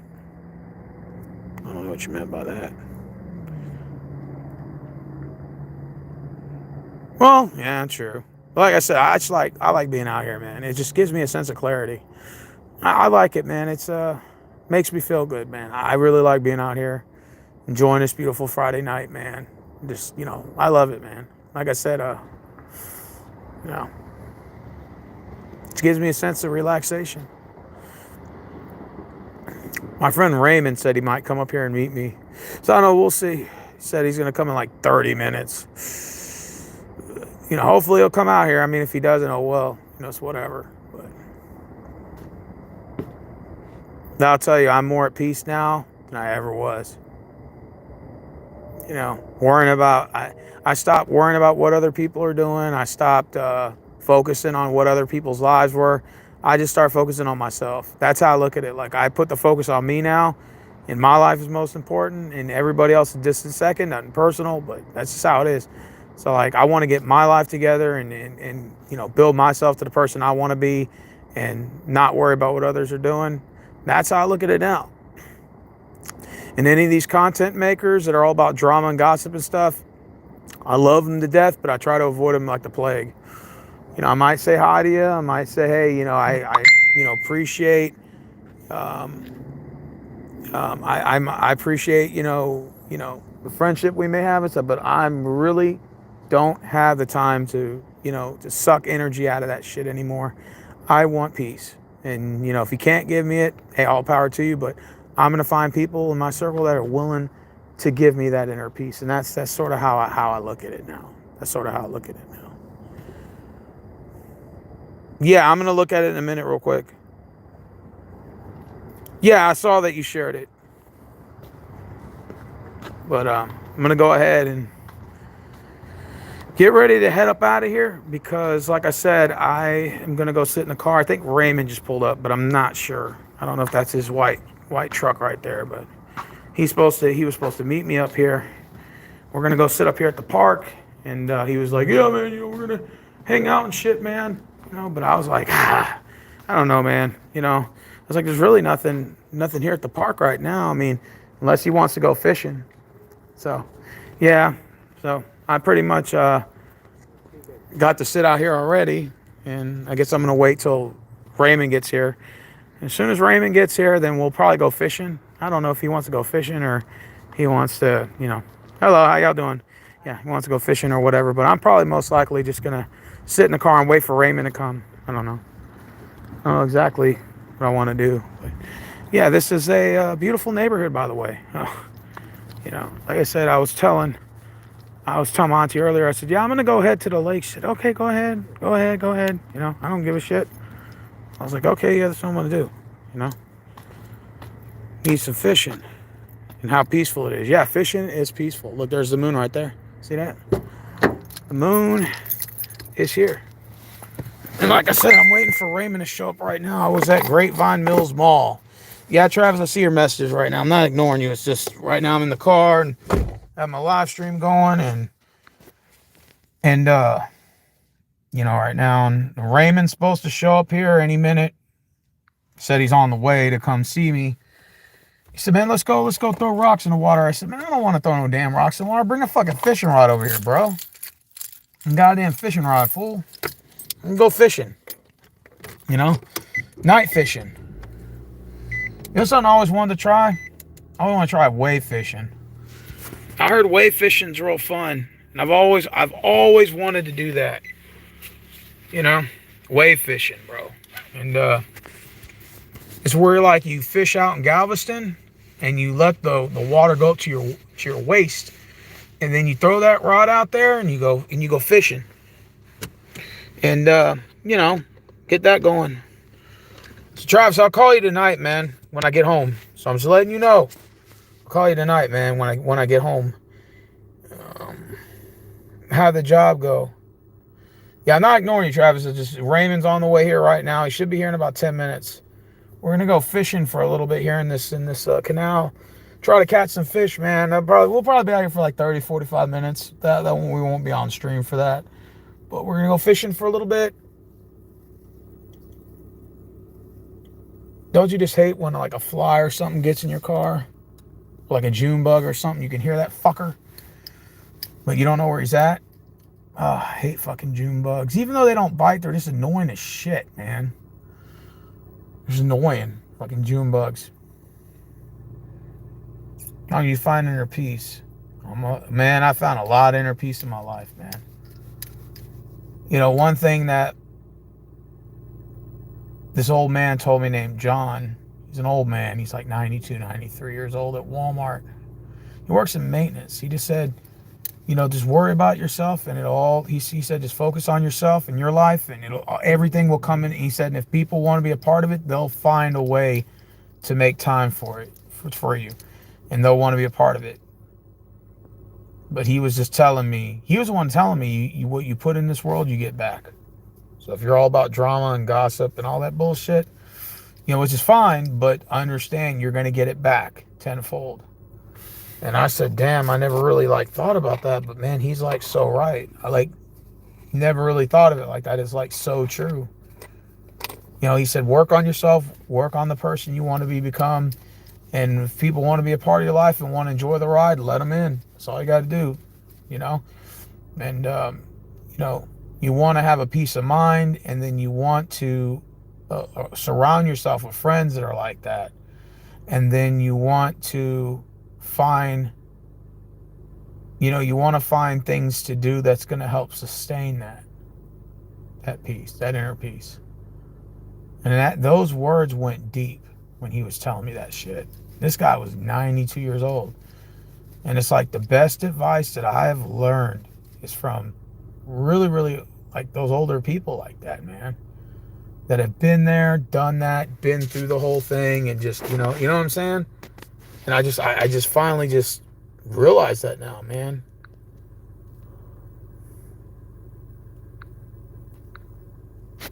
I just finally just realized that I came to those terms. Just man, I should have thought about this years ago, bro. But yeah, you definitely want to find your inner peace. Because at the end of the day, especially in the world we live in now, it's difficult to sometimes life can throw a monkey wrench at you and can make you very stressful, especially when it comes to finances and going through hard times and all that. It can take your mind away from a lot of things, man, and it make you lose sight of that focus. So sometimes it's always just good to go back to your roots. Just find the finer things, the simpler things in life. For example, my friend Chris, we're going to be hanging out probably sometime next week. Not this week, but next week. And he said, look, man, I lost my job. I ain't got a lot of money. I said, look, dude, I'm not worried about you spending money on me, bruh. I said, listen, let's just go. Me and you used to go hiking a lot. Let's do that again. Lunch on me. You know what I'm saying? After that. I said, then we can go back to your house, watch movies. I'm not looking, to just sit here and break walls and do all this shit, bro. If, you ain't got a job right now, I'm not going to hassle you over it. But I said, we can create something out of this and make it fun. You know what I'm saying? And do things that we enjoy and have fun, man. And I thought that you deleted me last night over that share. No, why would I delete you? No, I didn't delete you. What are you talking about? No, I didn't delete you at all. You have a wrench. How am I going to delete you if you got a wrench? Yeah, but like I said, your inner peace is what matters the most, man. I'm telling you, when you're at peace with yourself mentally, man, it literally breaks walls down, breaks barriers down. You feel 10 times better about yourself. I know it sounds kind of weird if you're watching this. You're probably like, man, this weird dude is weird. Man, no lies are told here. When you're at peace with yourself, you feel a lot better about life. You do when you're at peace, man, and when you create an environment that gives you that inner peace. Spiritually, man. You don't even think about stress like that, man. All the gossip and drama and all that shit, you just want to get away from it. All the people that are negative and stuff. A lot, especially online, because you see a lot of these YouTubers like this, and they're all about negative gossip and drama and shit. And it's I've known some for years, and it's just I look at their content, it's just all cringy now, and it's I just stay away from their channels. Like, they can do whatever they want. Hey, all power to you. I'm not going to tell you what to do, but I just let them do their thing, man. I just try to stay. I try to stay closer towards people's channels that are more of a positive output. Like Sports Live, he does the workout videos. He does all these positive videos or whatever, and he'll talk about Atlanta Falcons football and stuff and just stick to the basics. And I like that. Judah Tribe's kind of a little bit of a he goes after Justin sexuals. He calls them Justin Fields fans, and there's like a Bear Civil War. And for the entertainment value, I think it's kind of cool. But like, then he does his little flat earth, and then he does his he'll do like other videos on other stuff. And I was like, okay, I can kind of relate to him on some of his content. Okay, cool. He's not like entirely too negative. He's more of like just an entertainment kind of guy. And I look at it like that. Everybody sort of has their niche. That's what I think. I just think whatever you put in this world, you put back. And I think that that's how you got to look at it. At the end of the day, people are going to remember you the way you make them feel. That's just spot on. It couldn't have been further from the truth. I mean, the drama gossip's okay every now and then. You want that Jerry Springer theatrics. That's just a human element in us. That's fine every now and then. You just want to do that every now and then. But when you do it all the time, it's just after a while, it gets cringy, stuff like that. But we kind of live in a society that sort of thrusts on that. And I just think it's just something sometimes you just feel like you got to get away from. You just don't want to do it anymore. I'm dead as soon as I posted that video, so I don't know what happened. It was weird, though. No, I think that I killed last night's stream or yesterday's stream. Was it yesterday? Where I was doing the chocolate, sugar-free stuff. I deleted it for a reason. I just don't remember why. I think it's because the trolls were coming in and fucking with me, and I just got tired of it, so I killed the stream yesterday. There was like 8 different trolls in there saying all types of shit, and I couldn't take it, so I just killed the stream. But I understand that that's part of the YouTube community, is that, you have to kind of accept that.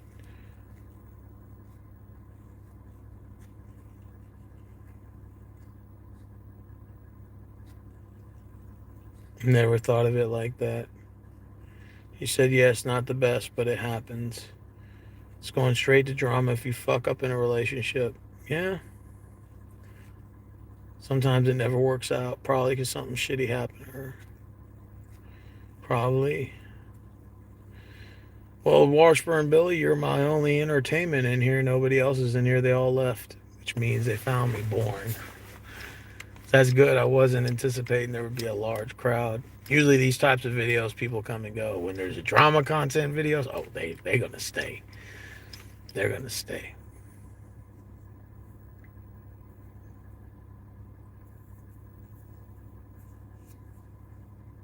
Marvin said, I love your energy output. Well, I can't handle the trolls sometimes, Washburn. I can't, man. Yesterday they were really getting to me, and I got so sick of it, so I just killed it. So fuck this stream, and I just ended it. Wasn't you, dude. Because, see, you're not the one making the video. I am. And the person who's making the video gets, sometimes you get tired of it. You get tired of it. And you just say, you know what, fuck it, I'm done. You just end the stream. It is what it is, man. I understand that, people are going to be who they want to be, and it is what it is. There's no sense in even getting angry about it. It is what it is.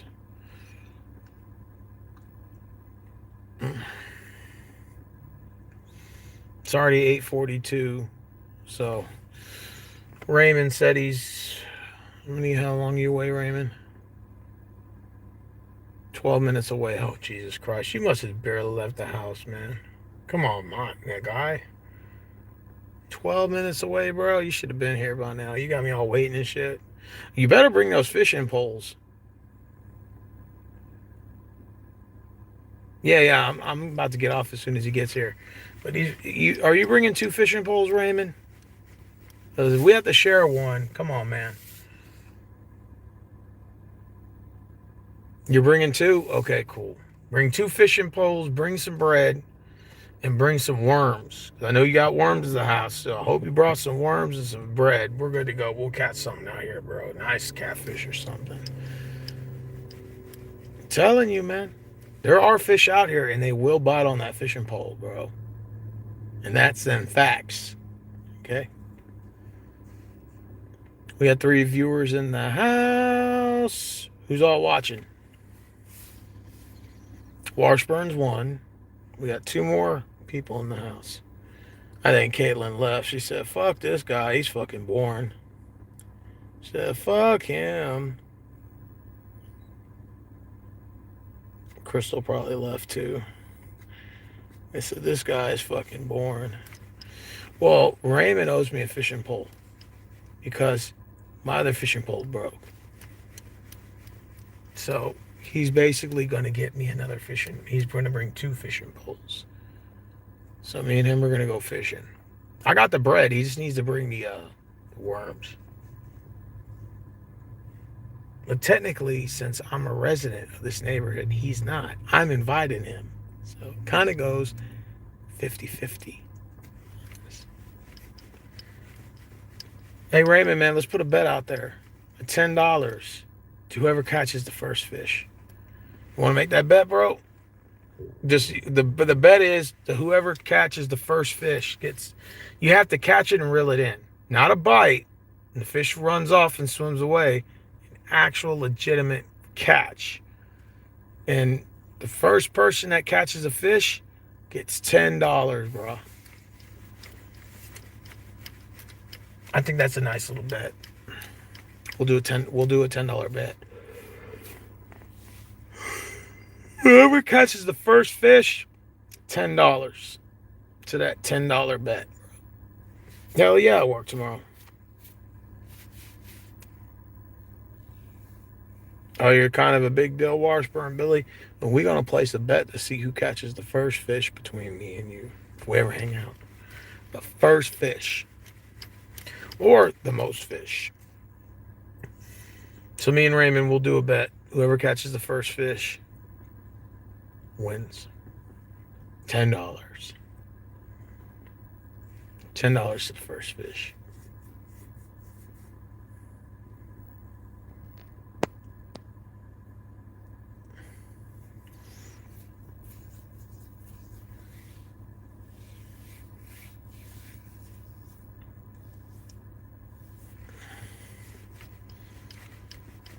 Yeah, they call me the fishing king for no reason. Raymond said on Facebook, shut the fuck up, I'll outfish you. Okay. Well, come on. Come on down. Bring that fishing pole, my dude. We're about to go fishing. And we'll see who catches the big fish of the pond. From the movie Anchorman. Oh, that's what's up. As soon as Raymond gets here, we're going to go fishing for about 45. About 45 minutes. It's barely 8:46. By the time you get here, probably like, 8:55? So it'll probably be like 10. We'll fish till about 10 o'clock. See, and if nobody catches anything, then it's a stalemate draw. Whoever catches the first fish wins. First fish.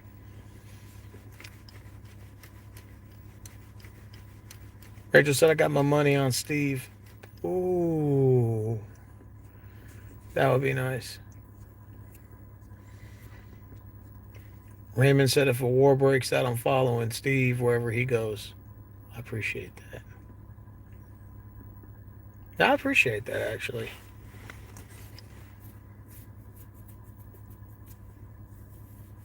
That's nice to know, right?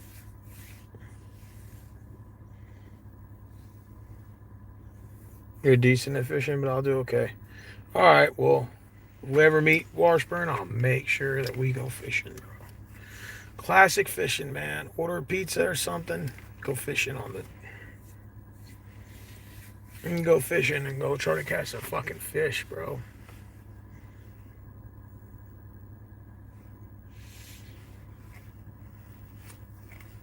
We got 2 people in the house watching. Washburn's the only one commenting. Is there anybody else still watching? Yay, nay. Travis, are you good at fishing? Maybe he is. I don't know. I think Travis is good at fishing. I don't know. I don't think he's ever gone fishing. Not that I know of. I don't know, Travis. Have you ever gone fishing, man?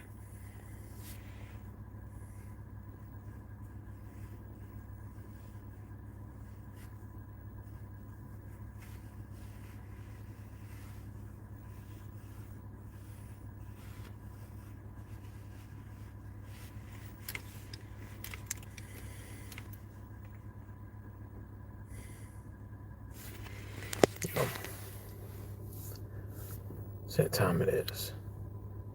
8:49.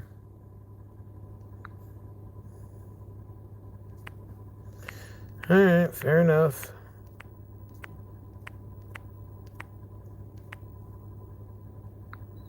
Raleigh, Houston, that place that Katie Lady met in Grapevine Hills Mall anymore. Oh, shit. We got 2 people watching. Who's the other person watching besides Washburn Billy? Who's the other person in the house right now? That's on YouTube. I want to give you a shout out. Real quick before I head out. I think Crystal left. I think Caitlin left. It's Washburn and somebody else.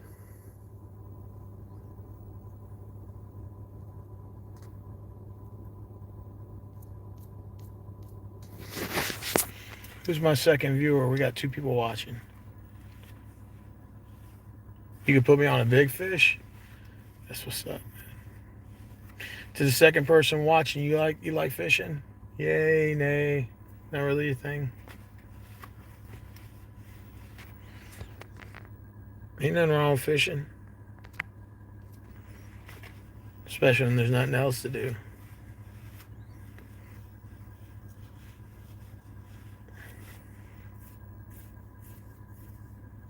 Now I only got 1. Well, it's 2 people watching. Now it's only 1.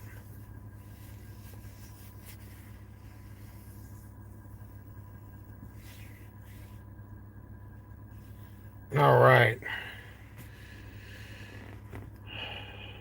Raymond City's 5 minutes away. Cool. When you get here, I'll end the stream and then we'll go fishing for a little bit. You got the worms and you got the bread.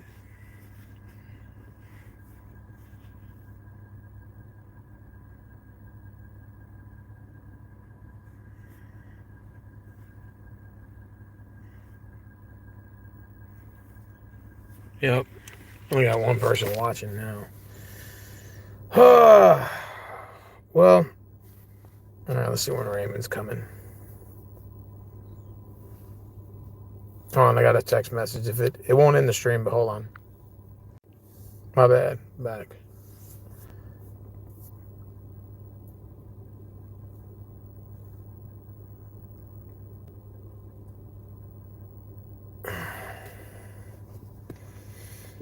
All right, guys. Well, like Raymond's pulling up right now. That's not you, Raymond. God damn it! I thought that was you.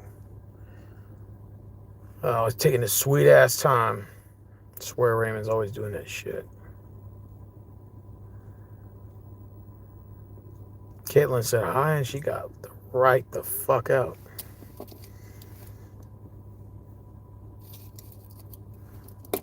Rachel said, whatever happened to your friend Christina? She don't come on no more. I saw her 1 time. That was for New Year's. When I did the New Year's video. Right before New Year's ended, me and Christina got on there and said hi.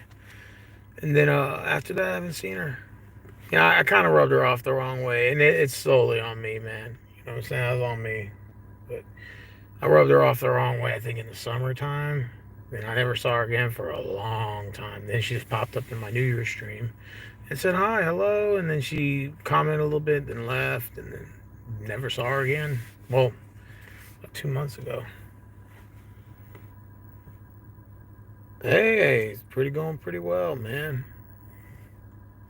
Right now I'm waiting for Raymond to come. We're about to go fishing, bro. Got the fishing rods. We got the bait. We got the bread. We got the worms, and we're about to go out fishing right now, man. We're about to go enjoy the beautiful outdoors, man. What Mother Nature has to offer. I want to catch something today, man. I'm feeling that itch to catch something, man. I want to catch a big giant fish today, like a bass or something. Striped bass, Guadalupe bass. Maybe catch a blue catfish, or maybe catch a regular catfish. Something. Definitely something. Oh yeah. But I have pics and videos. Damn, that's what's up. What's the discussion? Not much. I mean, if you rewind the video, you'll see. I basically talked about channeling good energy. I talked about you put into this world, you get what you put into this world. So like some of these drama channels and stuff, they're all about drama and gossip and stuff. And I said, that's fine. You can do whatever you want to, but understand what you put in this world, you get back. And that's a firm belief that I have that, was instilled upon me, So like I always say, you want to find your inner peace, whatever happiness that creates you spiritually, mentally, and then, of course, physically too, but, and then you want to surround yourself with people that are going to help encourage that. But most importantly, you want to surround yourself in an environment that creates that inner peace, Because when you get older, like one thing I realize is that you value your time a lot more. And that's something a lot of people don't realize. You don't value your time as much. Your time is always valued on others. Trying to please others, trying to make friends. But there's nothing wrong with making friends, but just trying to please others and trying to impress people that could really care less about you and stuff. And then you realize you get older, you don't even realize like that's all bullshit. You know what I mean? It's just about the finer things in life. People are out clubbing and partying. You give me a fishing rod, shit, right out here at the Lakes of Brightwater, we're good. This is my club, being out in the Lakes of Brightwater, fishing out here with Raymond on a beautiful Friday night, man, trying to catch some fish.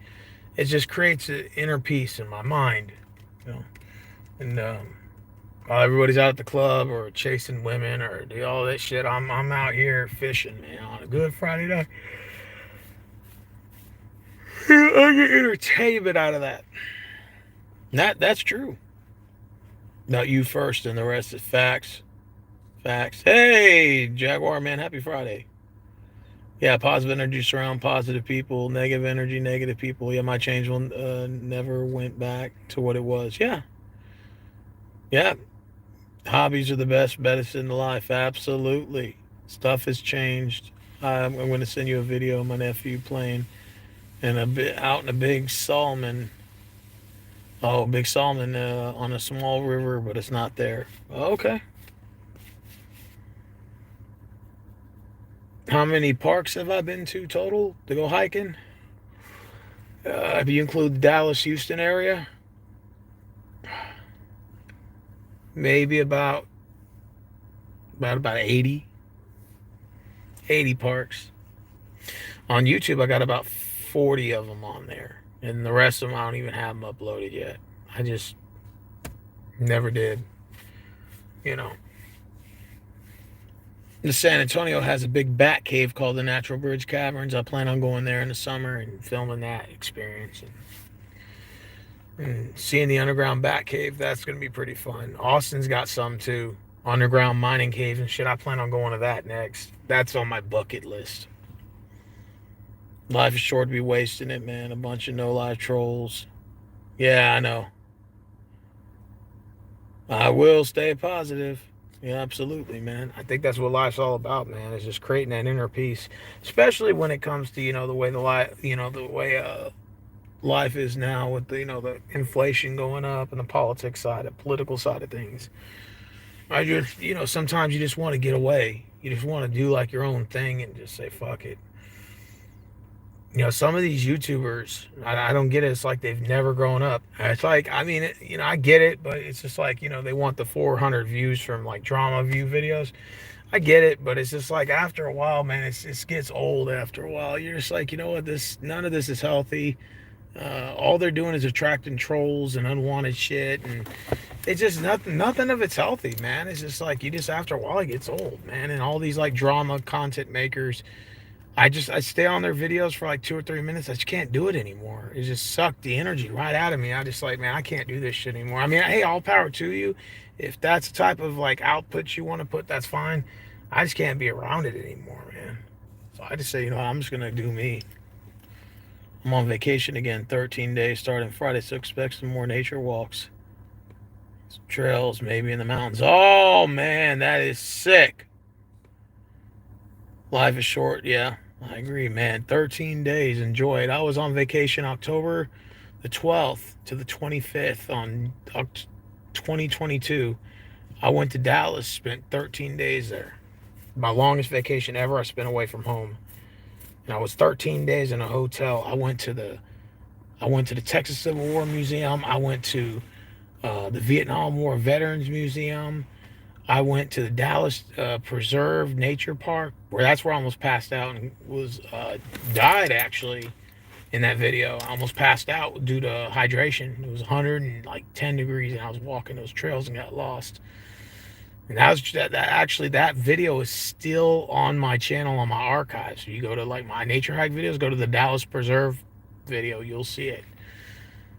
And I met a guy from Portland there. His name was John, and he helped me find a way to get back. And those trails were hard to walk, man. It had like these big drops, these decline drops, and it was hard. It almost sucked the life out of me going to that park. It was extremely a difficult walk. And I got lost in that motherfucker, man. And it was 117 degrees outside that day. And I had no fucking water. Could have died.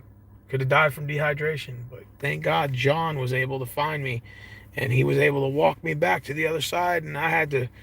It was hard, man. It was the hottest part of the day. And I thought I was going to tough it out and walk this. I said, I've done this before. Blah, blah, blah. And I just thought I was going to tough guy it out. Man, it almost killed me. That nature walk almost fucking killed me. It almost took my life. Thank God that guy found me in time, because I did not know how to get back, and I needed water bad. And thank God, and I learned a life lesson. Next time, bring water with you when you go hiking like that, man. Yeah, so you don't die from dehydration. Yeah, thank you. I agree, Jaguar, man.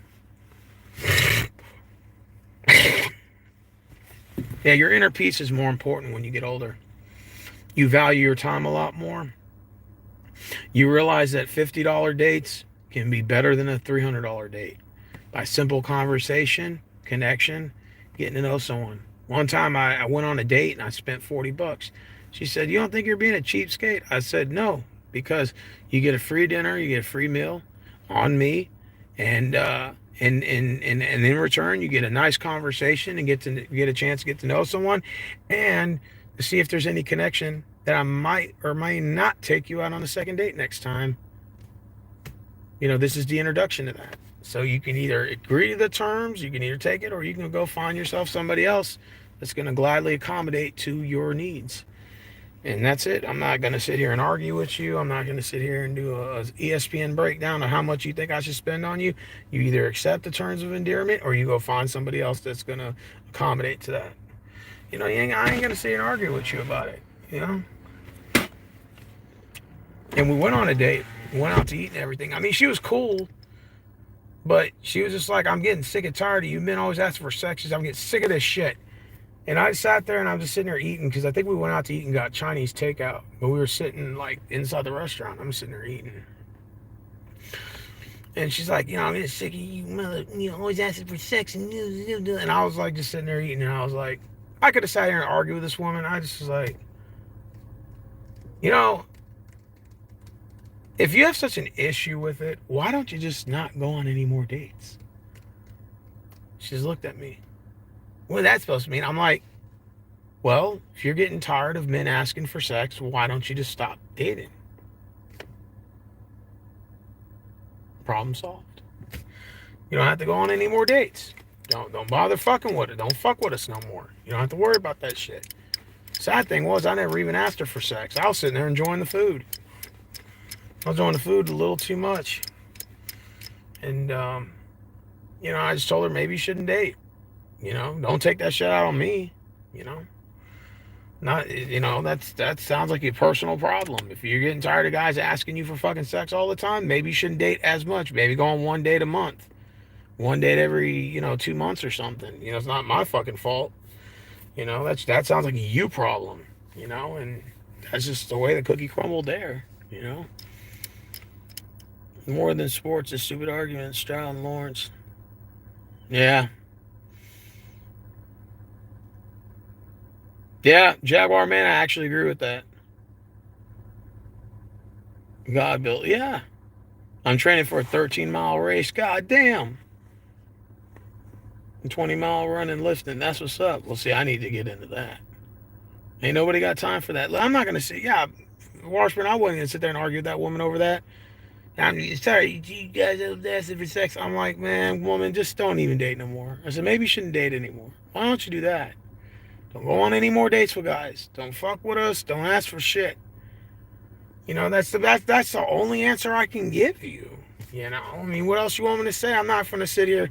I'm not gonna sit here and say, oh no, that's not true. Not all guys are like that. She was probably expecting me to kiss her ass. I wasn't gonna do that. I just said maybe you shouldn't go on any dates anymore, or don't date as much. Maybe go like one date a month or something, or every other month. That way you don't endure that many problems. And you can still kind of enjoy going out every now and then. You know. The thing was, I wasn't even trying. I'm gonna be honest with you. I wasn't even trying to fuck with her like that. I was just wanting to go out and to go. Yeah, I know, Washburn. I know. Yeah, I just don't want to say it on here. But I just basically said, I told her, I said, I wouldn't. I said the sad thing was I wouldn't even ask you for sex yet. I was just enjoying the food. I was just enjoying the Chinese takeout.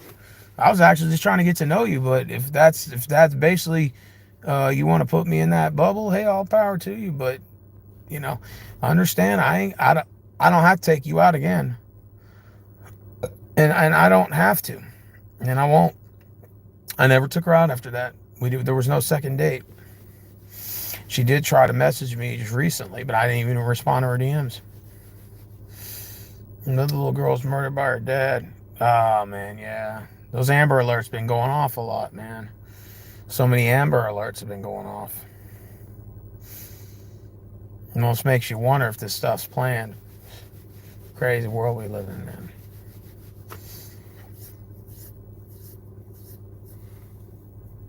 Or Washburn Billy said, welcome to, yep, absolutely. It's the world we live in, man. Now,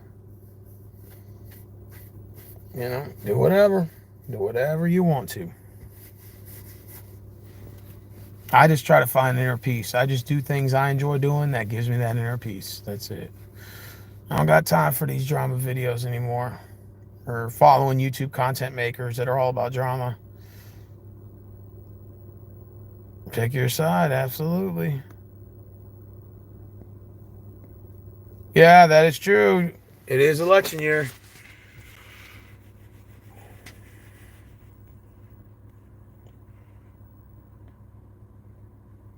Absolutely, man.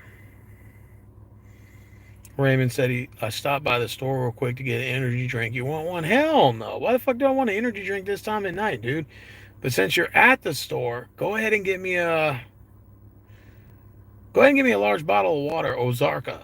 The large one. It's like $1.50 something.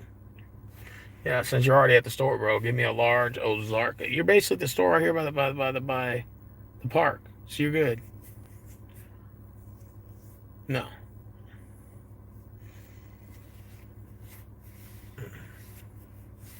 I don't know. We're about to go fishing though in about a couple of minutes. 5 minutes after he brings my damn water. I think he's gonna get a cold soda. And I get some water. And I tell you, we're about to go fishing, man. We're about to have a fucking blast. Gives you a lot of inner peace. Just enjoying life. Enjoying life, bro. Yeah, we're night fishing. We're gonna be night fishing out here at the park. Just, getting out of the house and just enjoying the day, man. Enjoying life. We're gonna fish out for about an hour. Then we're gonna head back. I'm gonna head back to the house, and then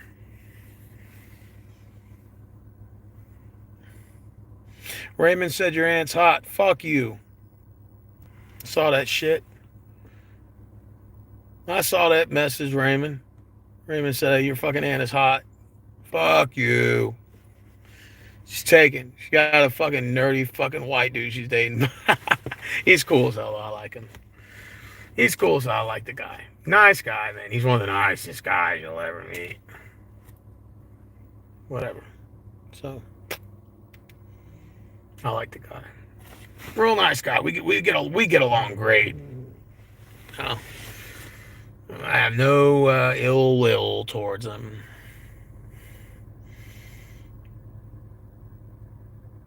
You might get into some cats. Those are some good eating.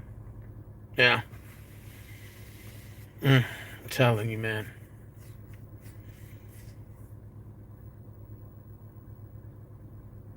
Don't you wish you had friends that could just tell you anything?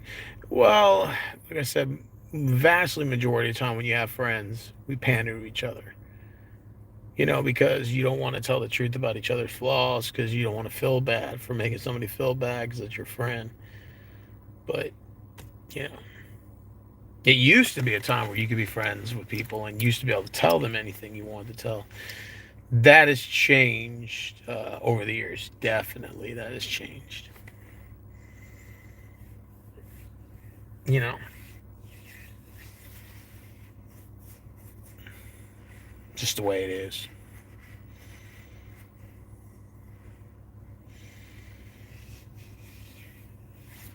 Raymond said he's getting a Sprite. Ew, Sprite. I'm just kidding. I like Sprite. Sprite Zero for me. I'll take a large bottle of Zarka water, please.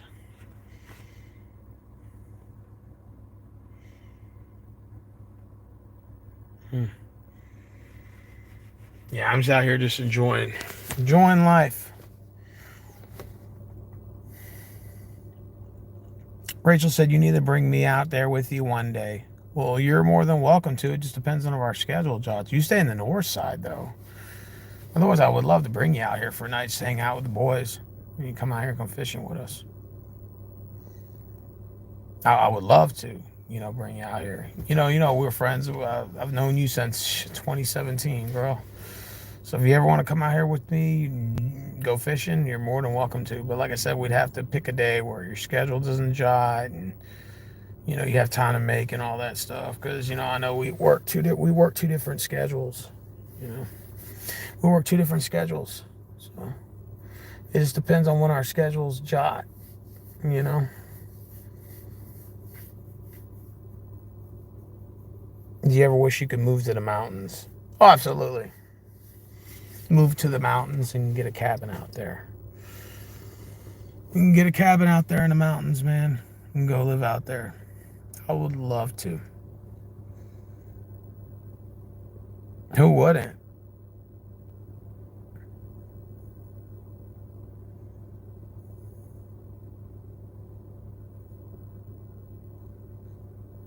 Come to Michigan, catch some steelhead. That's what's up.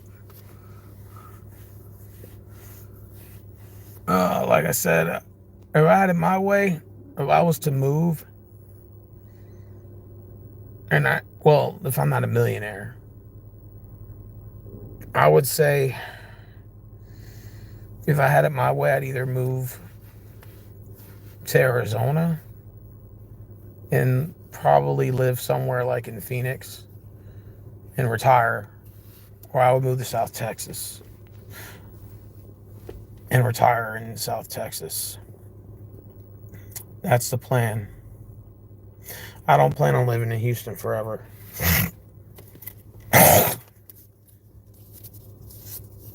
Yeah, I do. I live on the outskirts of Houston, actually. But technically, the city of Houston is not that far from me. City limits is like maybe 5 minutes down the road. I live on the outskirts. But I don't want to live in Houston all my life. I want to either move to South Texas or I want to move back to Arizona and live in Arizona and retire there. That's the plan right now. That's eventually where I want to get to. And you know, I'm gonna be honest with you. The way that I see my life going, um, I mean, I may still do YouTube videos. You know, I told myself last year I probably got about another 3 to 4 years in me, probably to do content. You know, depending on where my life heads, because you know things always change. You know, you know, again, I probably, if I was to move to Arizona or South Texas, when that day happens, and I don't know when, that could be 10 years from now, who knows what the future holds. But I know that when I do that, that'll probably be when I stop doing videos. Because at that point, it's just I have nothing else. There's nothing else for me to prove. I've been doing YouTube content for quite a long time now. It's just, it's changed over the years. Some good, some bad, you know. But it's just, it's, you know, if I move probably to South Texas, I probably wouldn't even do videos anymore. I probably just do like maybe a video every now and then just to kind of show like the hills of it or whatever. I'll just do a couple hiking videos here or there. But I really wouldn't really fuck with YouTube like that anymore. I wouldn't fuck with social media like that. I mean, I would still get on Facebook and all that, Instagram. But, you know, if I move back to the desert, I would just keep it strictly hiking, travel videos. But I would just probably just do like maybe a couple of hiking videos a year, like between like maybe 5 or 6. Just, hey, these are some places I went to. This is how my life is, blah, blah, blah. And then eventually I would just stop making videos. That'd just be the end of it right there. They'd be like, damn, where the hell did Steven go? I'm like, shit, I fucking settled in the sunset. You know, they say life is like a pit stop. And I told everyone, you stop at the gas station, you park your car, you go inside, you talk to the cashier, you get a soda, a bottle of water, and some chips. You say, put $35 on pump 14. You go outside, you go fill that bad boy up, and you fraternize with the cashier just to be nice. Then you go outside, you know, it's done filling up or whatever. You put that damn thing back into the nozzle. You close it up, get in the car, put your seatbelt on, take a swig of that water, soda, have a couple chips, start the car up, put that bitch in drive off in the sunset. That's how life is. It's just one giant roller coaster ride. That's all it is.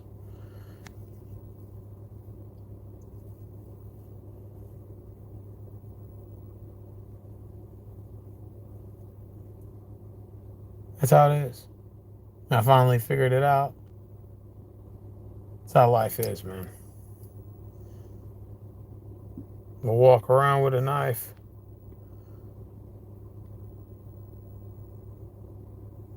You have more views than McJuggernuggets.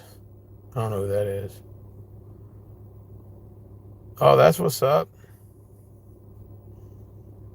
Here's the one from Pennsylvania. I live near West Virginia. Damn, that's what's up, man. Work around with a knife. Yeah, absolutely. The way the crime rate's going up, it sucks. Like I said, man, I think probably YouTube, I probably maybe got another 6 years left in me, 3 to 4 years. 6 years, who knows? I don't think I'm burned out from YouTube. I just think that just everybody's censored. You're not going to make any money on here. I just say fuck it. I'm just more at peace with myself. And wherever happens in life happens.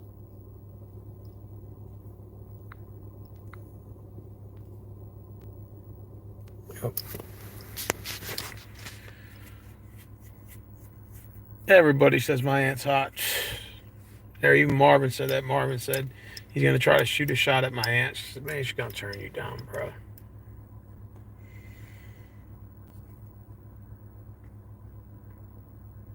+30 years, I'm not a slouch. when I invite you to come, but I get it. I'm just a blip. Yeah, it happens. That's life, I guess, you know.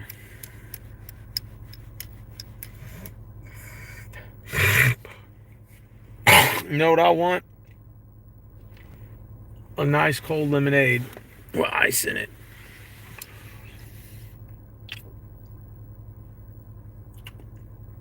Nice cold lemonade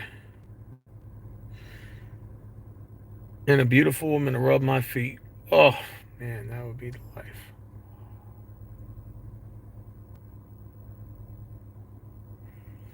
Wouldn't that be the life? Yeah, I've been deer hunting. I heard gunshots. Give me a minute.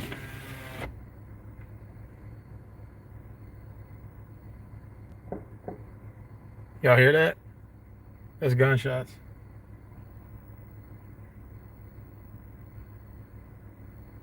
Or pop, pop. Y'all hear that? Y'all hear that? It happened again. That's gunshots. That's 4 gunshots I heard.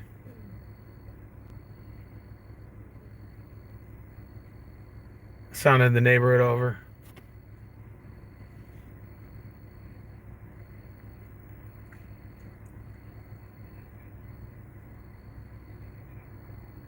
I heard that shit. I swear this world's gone mad.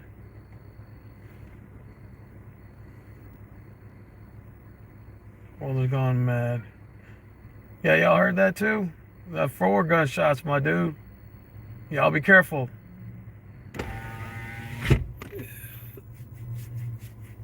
People walking by, they said, I said, y'all heard that? They're like, yeah, man, that's 4 gunshots. You gotta always be aware of your surroundings at all times, man. The way that this world is headed to right now. See, they have a buddy system. They're walking, these 2 guys here, they're walking in pairs of 2s.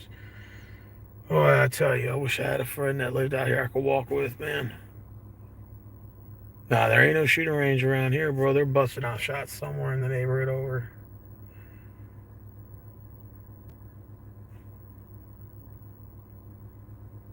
We don't got no shooting range over here. Somebody's busting off rounds. Probably shooting at the air. Shouldn't be doing that, though, either way.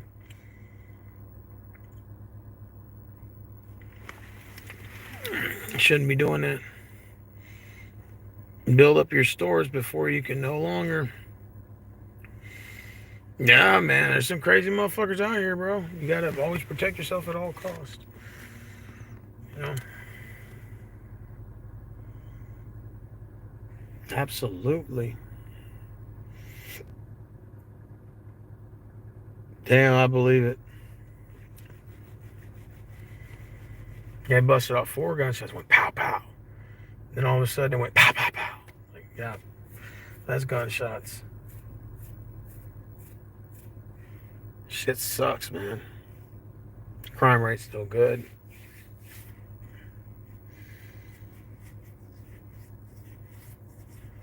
Oh, I tell you.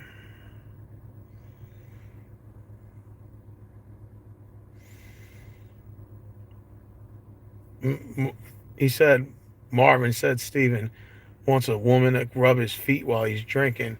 Sugar-free lemonade. You can't make this up, bro. Only in Steve's mind he says the dumbest shit. Well, I mean, I'm just saying. A beautiful woman rubbing your feet, okay? While you're drinking a nice cold lemonade with an umbrella? What's wrong with that? What? Wait, hold on. Wait, hold on now. Hold on. How is it that we're always supposed to rub a damn woman's feet, but they'll never want to rub our fucking feet? What's up with that? Come on, man. What's up with that? Wait.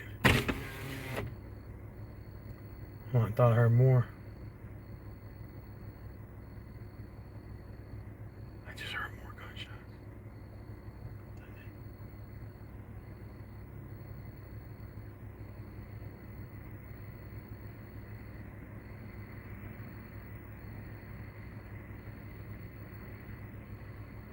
That shit went off again. Somebody busting shots out somewhere around here. I don't think it's in my neighborhood. I think it's further down. I just heard about 4 more shots go off. Scary, man, I'm telling you. Scary times we're living in.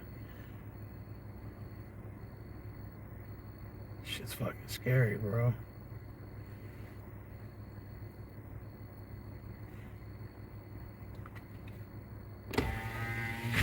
Man, it's just scary, bro. Yeah, it might be. Yeah, it gets hot in Texas, absolutely.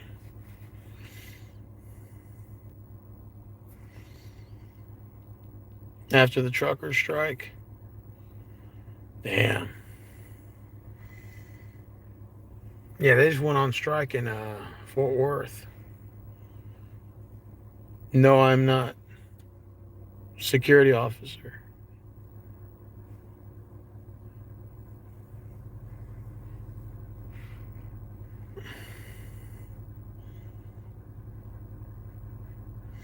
And if you didn't have no driver's license, you'll be stuck hearing gunshots. Yeah, those were gunshots. Those weren't fireworks.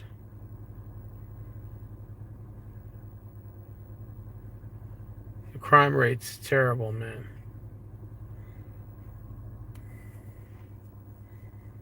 People have just completely lost it, man.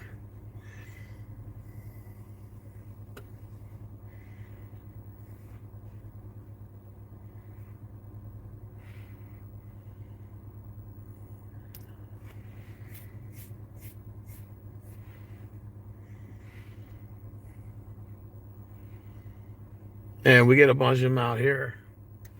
Amber alerts have been going off the last 2 weeks non-stop. My phone's been going off. Probably at least like 12 or 13 Amber alerts alone. Including that one girl, unfortunately, that died. Audrey Cunningham, that went all over the national news. Man, that's just sad, bro. 11 years old. That's so sad, man. Like how cruel people can be, man. You know? Raymond, your ass is fucking late than a motherfucker. You owe me big time for this, bro. You do. You better bought me at least 2 sodas. A bottle of water and a Diet Coke. That'll make up. Gunshots were normal. Maybe. God damn it, my hair. I got my grandfather's hairline. Shit's starting. Oh God, I hate it. I got my grandfather's fucking hairline. Thanks, Grandpa. Rest in peace. He's an old Korean War veteran.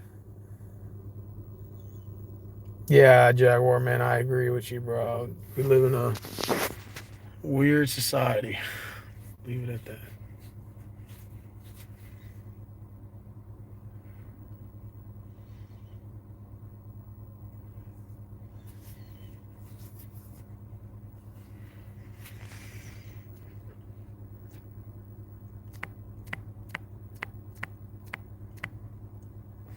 The search begins for what? Missing 3-year-old in a landfill. Man, that sucks.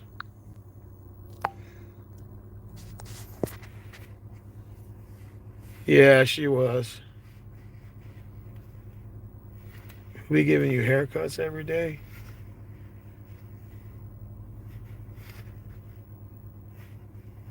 Yeah, man.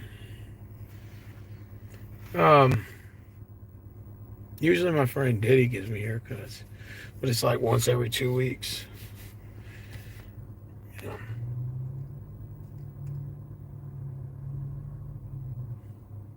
Was I being misogynistic when I said I want a foot rub by a beautiful woman in a nice iced lemonade? I know Marvin's being sarcastic. I love you too, Marvin. What's wrong with that? The ultimate dream.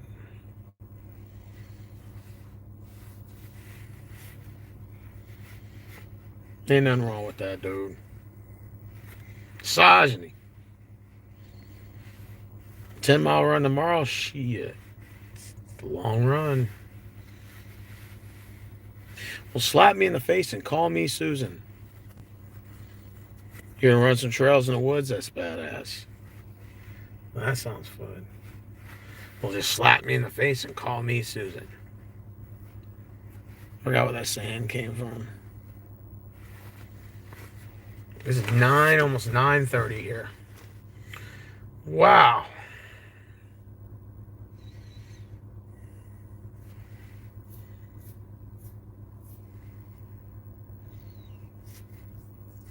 Training for the 5K. That's what's up. It's 10:30 in PA. That's what's up.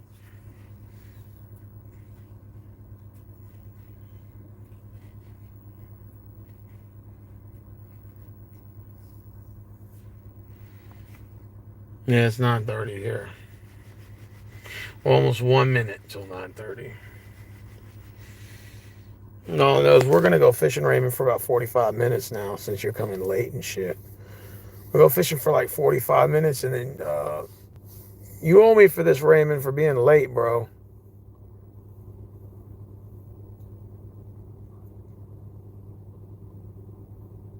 Oh, okay, yeah. That Blank Man was a badass movie, by the way. Classic movie, man. So, well, slap me in the face and call me Susan. I forgot that. That's where that line came from. Good movie, by the way. Absolutely classic, man. Dude, I ain't gonna lie. I saw this beautiful woman come to the store the other day. She was fucking hot, bro.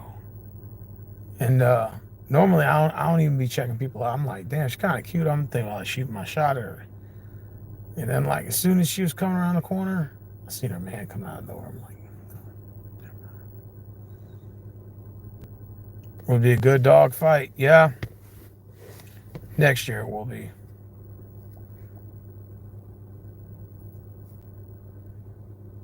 You want to see what I catch? That's what's up. Hopefully I catch something, man. We got Guadalupe bass out here. We got striped bass. We got regular bass. We got blue catfish. We got regular catfish out here. And I think we got trout. Or something like that. All freshwater fish. I haven't caught the Guadalupe bass yet, but want to work on catching the Guadalupe bass. But I caught a blue catfish, but it only weighed like maybe about a pound. A little under that. So I want to catch something a little bigger.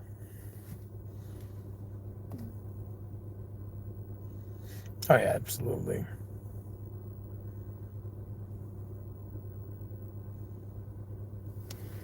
Yeah.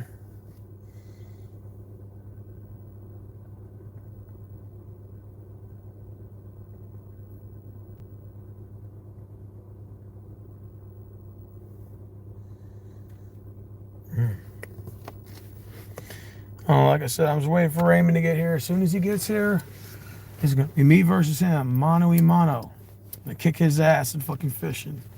I should kick his ass for coming late. This motherfucker was supposed to be in here 20 minutes ago. He's probably in the bathroom taking a number 2. Go figure. As soon as he gets here, man, we finna pop these rods out. We're gonna go fishing, man. Classic old times.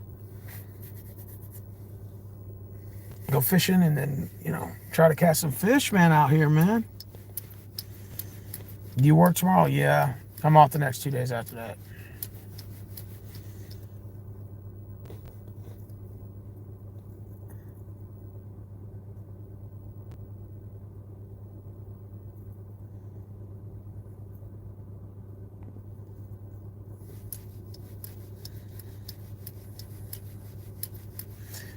Oh, yeah, I get tired. Like I said, when Raymond gets here, we're finna go fishing, bro. Me versus him, we're gonna see who catches the most fish. We got to bet. The first person to catch a fish gets $10. 10 United States dollars.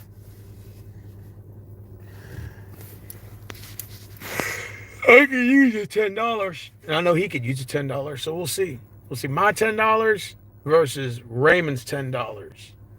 And who catches the most fish? Who catches the first fish? So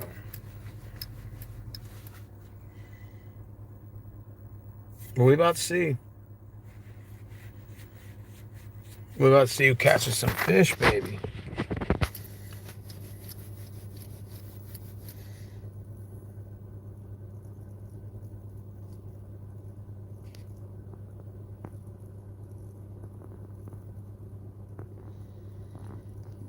You can't believe what?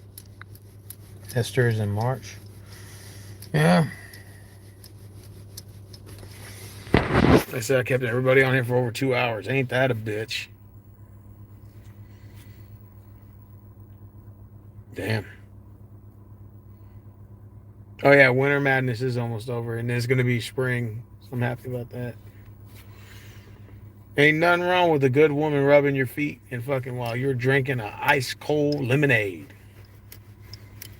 Ain't nothing wrong with that. Misogyny.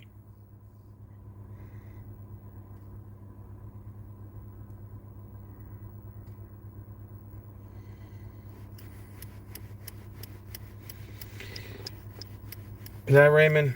Nope. Unbelievable, this guy.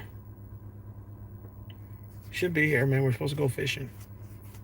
Cast this pole out, man, real quick and see what we can catch.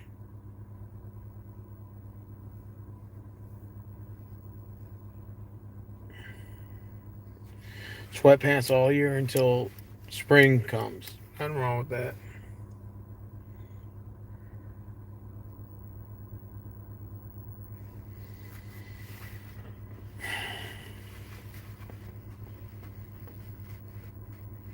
Yep.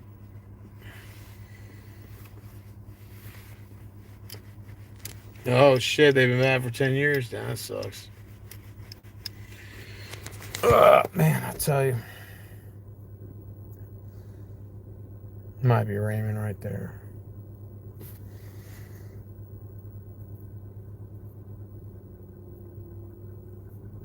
Marvin said we need to win the lottery. Hell yeah. Sign me up. Let's all win the lottery. Hell yeah. Y'all got McClutchin still?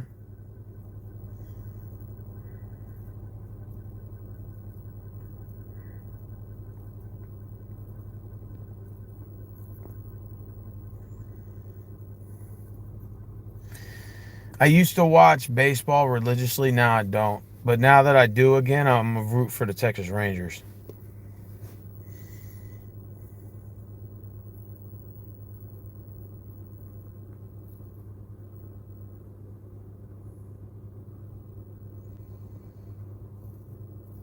They're at it for themselves. Maybe.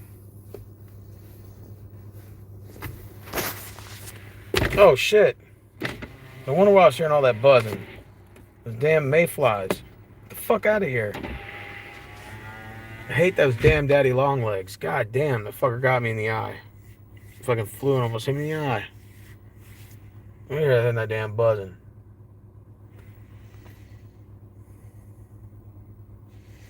Damn, McClutchin's almost 40. Holy shit. Oh, yeah, absolutely. Absolutely.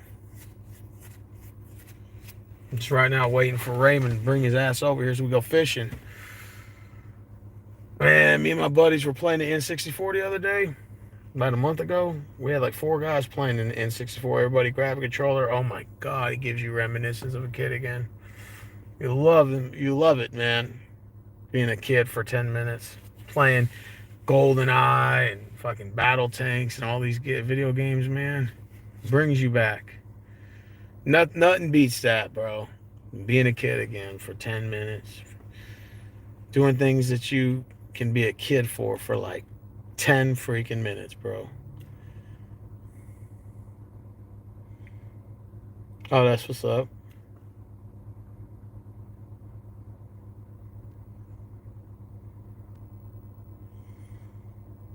Yeah, we are. We're going to SEC. Yep, I'm a big Texas Longhorns fan. Hook 'em.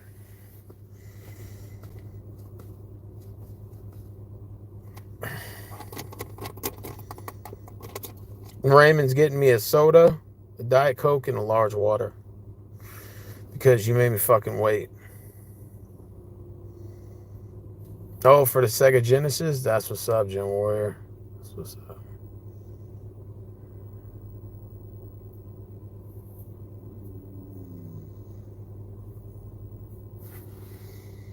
Beavis and Butthead for the Sega Genesis. That's what's up, man. Nothing better than having a good woman by your side. And just, oh, man, a date night would be like that. And I had a date out here. Bring her out here. Go fishing.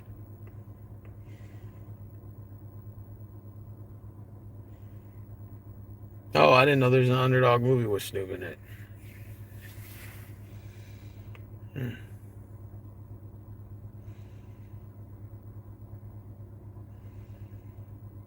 Yeah, right. Should get a burger with them drinks. I say just the drinks, they're fine. Diet Coke and a large water. I think I'll be alright.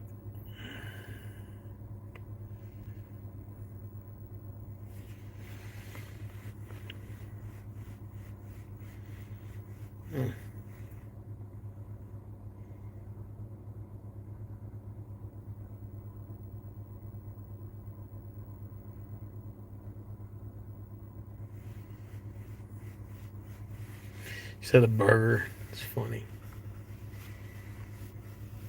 All right, Raymond just left the store. Unbelievable, my guy. You're late. Late, man. All right, I love you, though. We're going to go fishing. You should be here at 10:45. 9:45, I meant. 5 minutes. And then we're going to go fishing about 10:30, bro. We're going to see who catches the first fucking fish out here tonight. Oh, absolutely. Absolutely. We'll have a contest. A fishing contest.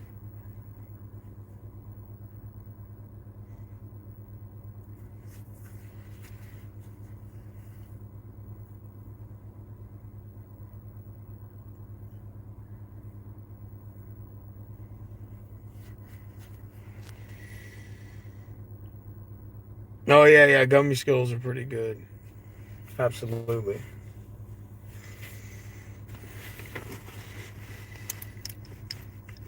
Absolutely. Damn good.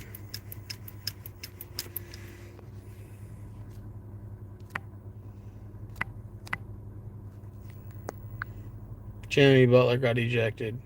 Well, Donald Trump compares himself to Al Capone. Wow. Okay. It's a good way to compare yourself, I guess.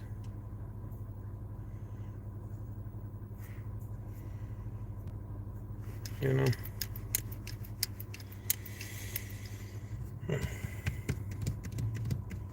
Maybe that's Raymond right there. Probably. Yeah, we're gonna fish for about 45 minutes. When somebody catches these goddamn fish.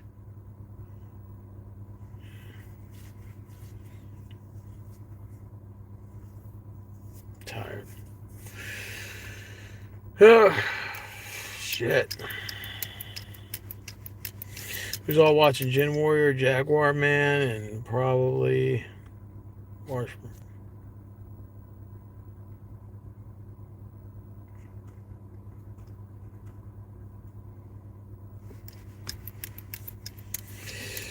Shit.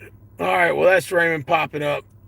I'm going to go ahead and get up out of this stream, guys. You guys take care. Be safe. God bless. Oh, wait a minute. Spider just jumped on. What's up, Spider? You missed it, man. Me and Raymond are about to go fishing. I'm about to go kick his ass real quick and fishing. Fucker just barely pulled up. Unbelievable, this guy. He's super late. We're supposed to go fishing. The winner gets $10. Whoever catches the first fucking fish today is going to catch $10. He's got the rods. I got the bait. Well, he's got the worms. I got the bread. I got a whole loaf of bread just now. That fucker better be ready to fucking fish. I'm about to kick his fucking ass. Well, we're about to fish over here at the Lakes of Brightwater. I'm going to go fish over here and try to, see who the best at fishing is, because I told him that he thinks he's a better fisherman. And I think I'm a better fisherman. So we're going to find out who the best fisherman is today.